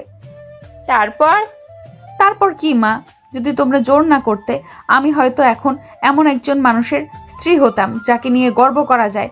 কিন্তু তোমরা সবাই আমার জীবনটা নিজের মতো করে সাজিয়ে দিলে। আমি অনেক ভালো ছেলেকে ডিজার্ভ করতাম মা, আবিরকে নয়। ফোনের ওপাশ থেকে মা কিছুক্ষণ চুপ করে থাকলেন, তারপরে গলায় হালকা কঠোরতা এনে বলেন, এসব কথা আর কখনো বলবি না। তোর বিয়ে হয়ে গেছে, এখন আবিরই তোর স্বামী। স্বামী মানে সংসারের অর্ধেক দায়িত্ব, আর সেই দায়িত্ব থেকে মুখ ফিরিয়ে থাকা উচিত না। ছেলেটা তোকে অনেক সম্মান দেয়, সেটা বুঝে চল। এসব কথা আবির শুনলে কি ভাববে বলতো? সে কি ভাববে তাতে আমার কিছু যায় আসে না মা, আমি শুধু সত্যি বলেছি। আমি ওর চেয়ে ভালো ছেলেকে বিয়ে করতে পারতাম, এটা তো অস্বীকার করার কিছু নেই। আচ্ছা, এখন আর কিছু বলবো না, মাথাটা শান্ত কর। এসব চিন্তা বাদ দিয়ে মন দিয়ে সংসার কর, সময় তোকে সব বুঝিয়ে দেবে। তিশা আর কোনো উত্তর না দিয়ে নিঃশব্দে কল কেটে দিল। ফোনটা টেবিলে রাখতেই হঠাৎ দরজার বাইরে হালকা শব্দ হলো। তিশা খেয়াল করলো না, কিন্তু দরজার অপর পাশে দাঁড়িয়েছিল আবির। পুরো কথোপকথনটাই সে শুনে ফেলেছে। চোখ দুটো লাল হয়ে উঠছে আবিরের, মুখের ভেতরটা যেন চেপে বসেছে ভারী একটা পাথর। এতদিন যাকে নিজের পৃথিবী ভাবছিল, সেই মানুষটা আজ প্রকাশ্যে স্বীকার করছে সে তাকে ভালোবাসে না, এমনকি তার চেয়েও ভালো ছেলেকে ডিজার্ভ করতো। আবিরের গলা শুকিয়ে এলো, মনে হলো বুকের ভেতর কেউ ছুরি চালিয়ে দিয়েছে। অনেক কষ্টে নিজেকে সামলে নিল, দরজার হাতলটা ছেড়ে চুপচাপ নিজের রুমে চলে গেল। রুমে ঢুকে দেখলো তিশা এখনও আলো জ্বালিয়ে বসে আছে। তাকিয়ে দেখলো তিশা ফোনটা টেবিলে রেখে জানালার দিকে তাকিয়ে আছে। আবির একবারও চোখে চোখ না রেখে বিছানার পাশে গিয়ে শুয়ে পড়ল। কোনো কথা নয়, কোনো প্রশ্ন নয়, শুধু নিঃশব্দে নিজের বুকের ভেতর কষ্টটা গিলে নিল। তিশা একবার তাকালো আবিরের দিকে, তার নীরবতা যেন চিৎকারের থেকেও বেশি কষ্টদায়ক। কিছুক্ষণ পর আবির পিঠ ফিরিয়ে শুয়ে পড়ল। চোখ বন্ধ করেও তার মনে বারবার ভেসে উঠছে তিশার সেই কথাগুলো। আমি ওর থেকে ভালো ছেলে ডিজার্ভ করি। রাতটা যেন আরো অন্ধকার হয়ে উঠল দুজনের মাঝে। দূরত্বে দুজন একই বিছানায়, তবু মাইলের পর মাইল দূরত্ব। একজন কষ্টে চুপচাপ, আরেকজন অহংকারে গলে যাওয়া একটা দেওয়াল তুলে ফেলেছে ভালোবাসার মাঝখানে। সকালের হালকা রোদটা পদ্মা টেনে ঘরে ঢুকেছে, কিন্তু ঘরের ভেতরে আজ অদ্ভুত এক নীরবতা। তিশা আয়নার সামনে বসে রেডি হচ্ছে, হাতে ঘড়ি, চোখে হালকা কাজল, সব ঠিকঠাক, শুধু মনটা যেন আজ ভারী হয়ে আছে। আবিরের চোখে গত রাতের নীরবতার ছায়া এখনও স্পষ্ট। তিশা ব্যাগ কাঁধে নিয়ে দরজার বাইরে বের হলেই দেখে আবির বাইক নিয়ে গেটের সামনে দাঁড়িয়ে আছে, কালকের মতোই। কিন্তু আজ তার মুখে কোনো হাসি নেই, চোখে কোনো মজা নেই। তিশা ধীরে ধীরে গিয়ে বাইকের পিছনে উঠে বসলো। আবির কিছু না বলে বাইক স্টার্ট দিল। ইঞ্জিনের গর্জনে হালকা কাঁপলো চারপাশ, কিন্তু তাদের দুজনের মাঝের নীরবতা আরও ভারী হয়ে উঠল। রাস্তায় হালকা বাতাস বইছে, দুজন একদম চুপচাপ। তিশা কয়েকবার চেষ্টা করলো কিছু বলার, কিন্তু আবি যেন ইচ্ছে করে মুখে তালা মেরে রেখেছে। তিশা ধীরে বলে উঠল, আজ চুপচাপ কেন? অফিসে কোনো কাজের চাপ নাকি? কোনো উত্তর নেই। আবি শুধু একবার আয়নার ভিতর দিয়ে তার দিকে তাকালো, তারপর আবার সামনে মনোযোগ দিল। তিশা ঠোঁট কামড়ে মনে মনে ভাবল, কি হলো ওর? গতকাল রাতে কি কিছু বুঝতে পারলো নাকি? কিন্তু এখন কিছু জিজ্ঞেস করাও ঠিক মনে হলো না। অফিসের সামনে বাইক থামতেই তিশা নামলো। আবি শুধু হালকা গলেই বলল, তুমি আগে যাও, আমি একটু পরে আসছি। তিশা চুপচাপ মাথা নেড়ে কেবিনের দিকে চলে গেল। অফিসে ঢুকেই আবি নিজের ডেস্কে বসলো, চোখের নিচে ক্লান্তির চাপ, চেহারায় একরকম ভার। ঠিক তখনই শাওন কফির কাপ হাতে ঢুকে পড়ল, মুখে দুষ্ট হাসি। কি ভাই, সূর্য পশ্চিম দিক থেকে উঠেছে নাকি? এত চুপচাপ কেন? তিশা ম্যাডামের সঙ্গে আজও বাইকে এলেন তো, তবু মুখে সেই সিরিয়াস ভাব কেন?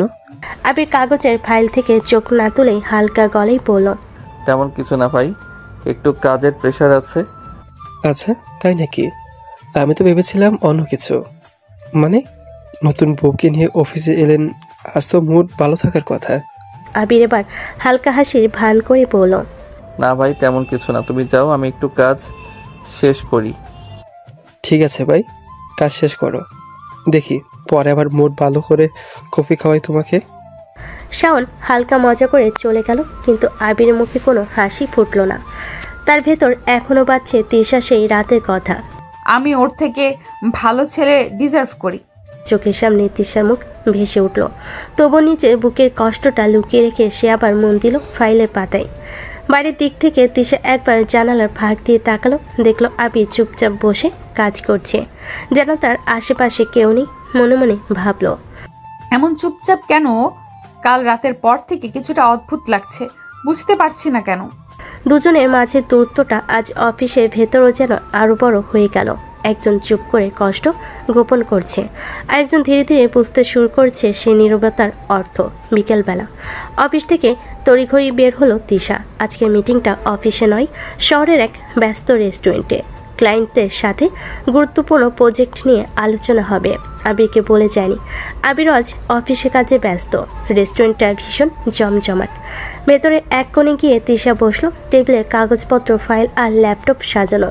ক্লায়েন্টরা এসে বসলো। ধীরে ধীরে প্রেজেন্টেশন আলোচনা করে কাগজপত্রের মাঝে সময় গড়াতে লাগলো। মিটিং শেষের দিকে ক্লায়েন্টরা চলে যেতেই তিশা এক কাপ কফি নিয়ে একটু নিঃশ্বাস ফেল। হঠাৎই পাশের দিক থেকে একটা পরিচিত অপরিচিত কণ্ঠস্বর। কেমন আছেন ভাবি? তিশা চমকে তাকালো। কাউকে চিনতে পারছে না।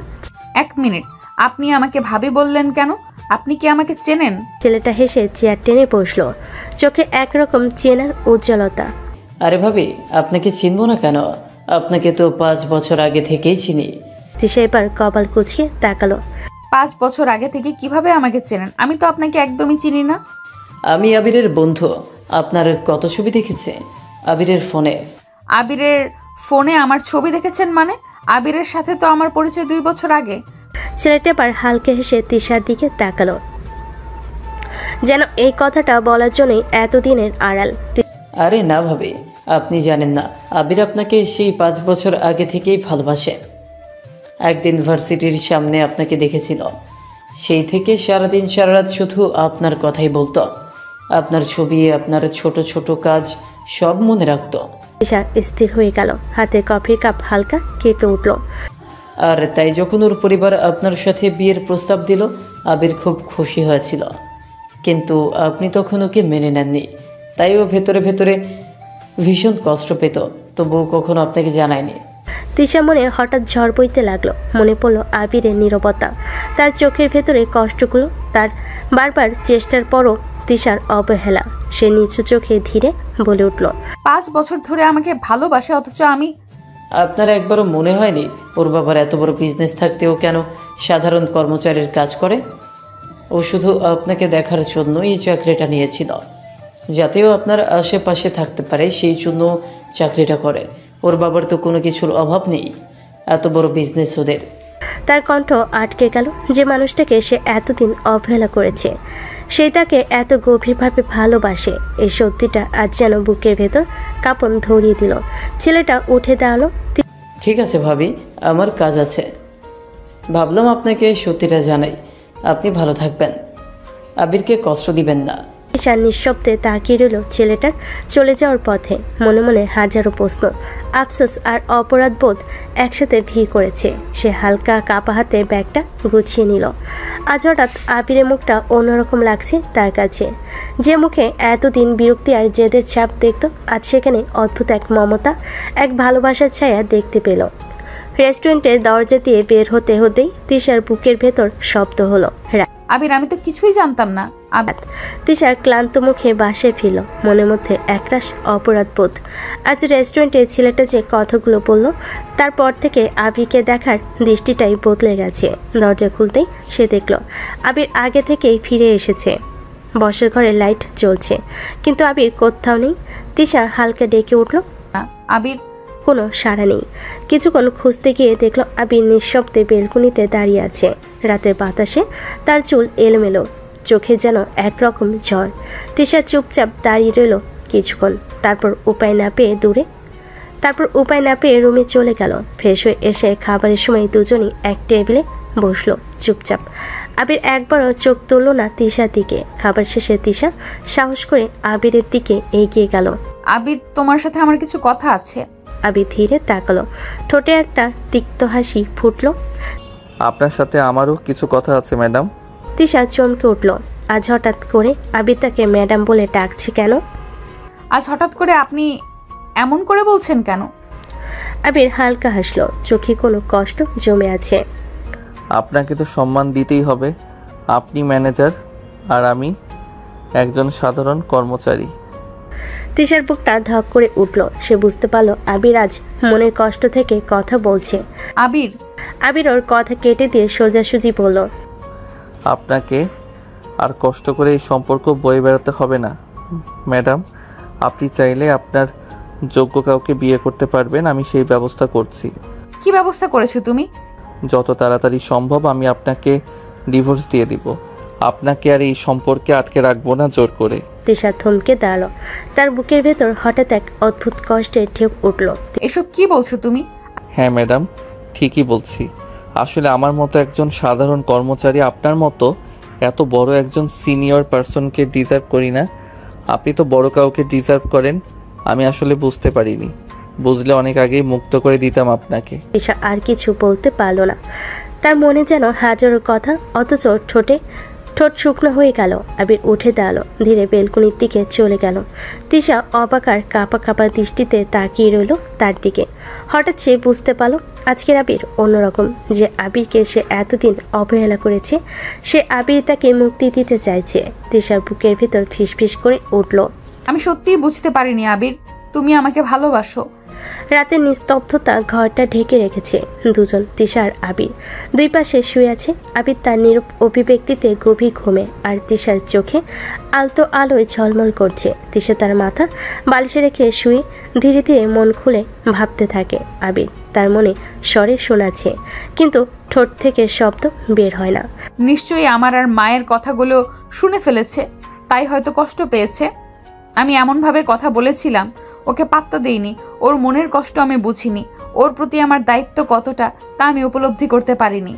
তার দৃষ্টি ভেতর দিয়ে ছুটে বেড়াচ্ছে প্রতি মুহূর্ত, প্রতি ছোট ছোট কথার মতোই অনুভূতিতে ভরপুর। এখন তো ও আমার স্বামী, আর আমি তো ওকে মেনে নেওয়া উচিত। এতদিন আমি ভুল করেছি, ওকে শুধু একজন সাধারণ কর্মচারী ভাবতাম, পাত্তা দেইনি। সব আমার ভুল। আমি ওর কাছে ক্ষমা চাইতে চাই। ওর ভালোবাসা আর আমার অহংকার সবকিছু মিলিয়ে এতটা ভুল হয়েছিল। তিশার কণ্ঠ নীরবে ফিসফিস করছে। চোখ বন্ধ করে মাথার ভেতরে আবিরের সব মুহূর্ত ফিরে আসে। কেমন করে সে তার জন্য অপেক্ষা করত, কতটা যত্নে তাকে রক্ষা করত, কতটা স্নেহে ঘিরে রেখেছিল মনের গভীরে। তিশার চিৎকার না করেও একটু দ্বিধা করতে পারছিল না। আমার উচিত, আমার দায়িত্ব ওকে সম্মান দেওয়া, ভালোবাসা দেওয়া, আর এখন থেকে তাকে অন্তরে অন্তরে মেনে নেওয়া। হালকা বাতাস বেলকনির থেকে আসে। তিশার বুকটা কাঁপছে, কিন্তু এটা অন্যরকম কাঁপড়। কষ্টের মিশ্রণ, লজ্জা আর নরম ভালোবাসার এক অদ্ভুত মিল। রাতের নিস্তব্ধতায় তিশা মনে মনে ফিসফিস করে, আবির তুমি আমার স্বামী, আমি ভুল করেছি, তবে এবার থেকে সব ঠিক করব, আর কখনো তোমার অনুভূতিকে অবমূল্যায়ন করব না। আমি তোমার পাশে আছি, সত্যি। রাতের নরম অন্ধকারে হালকা আলোয় ঘরটা যেন অন্যরকম এক উষ্ণতায় মোড়া। আবির বিছানার একপাশে শুয়ে আছে। তিশা প্রথমে চুপচাপ থাকলেও হঠাৎ ঘুরে তার দিকে ফিরে আসে। ধীরে ধীরে হাত বাড়িয়ে আবিরকে জড়িয়ে ধরে ফেলে। আবির এক মুহূর্তের জন্য চমকে ওঠে, তার বুকটা কেঁপে ওঠে। আরে চমকে উঠছো কেন? আমি তো তোমার বউ।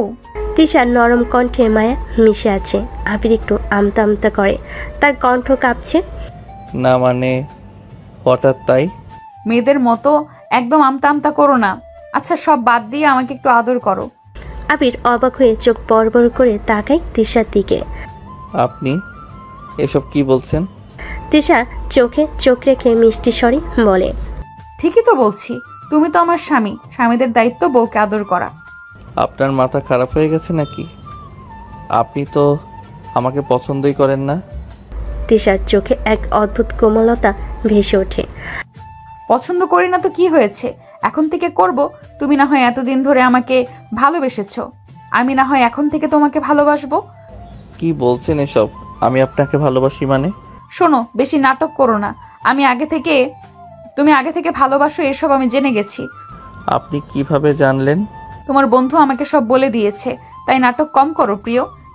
আবিরের চোখে অবাক আর লজ্জার মিশ্র ঝিলিক। তিশা আরও কাছে সরে এসে তার বুকের ভেতর মাথা রেখে ফিসফিস করে, এবার কিন্তু আমি সত্যিই তোমার।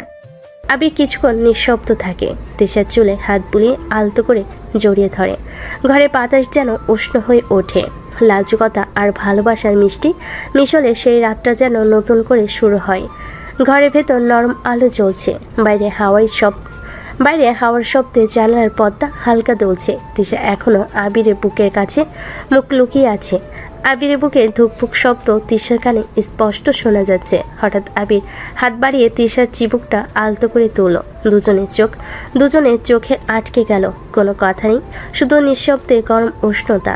এক মুহূর্তে দ্বিধার পর আবির হঠাৎ তিশার ঠোঁটে আলতো করে কিস করে বসলো। তিশার শরীর কেঁপে উঠল, কিন্তু সে সরে গেল না, বরং আবিরকে শক্ত করে জড়িয়ে ধরে তিশাও কিস করতে শুরু করলো।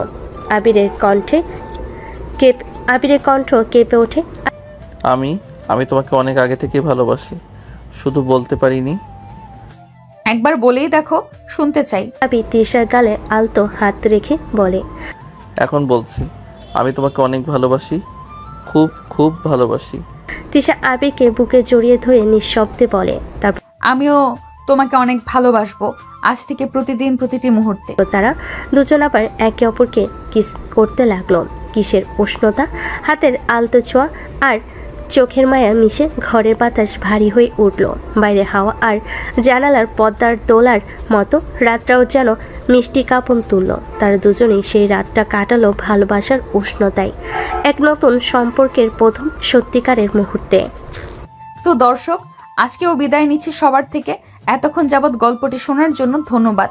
যাওয়ার আগে লাইক আর সাবস্ক্রাইব করতে ভুলবেন না, আর অবশ্যই গল্পের একটি রিভিউ দিয়ে যাবেন। আল্লাহ হাফেজ। সমাপ্ত।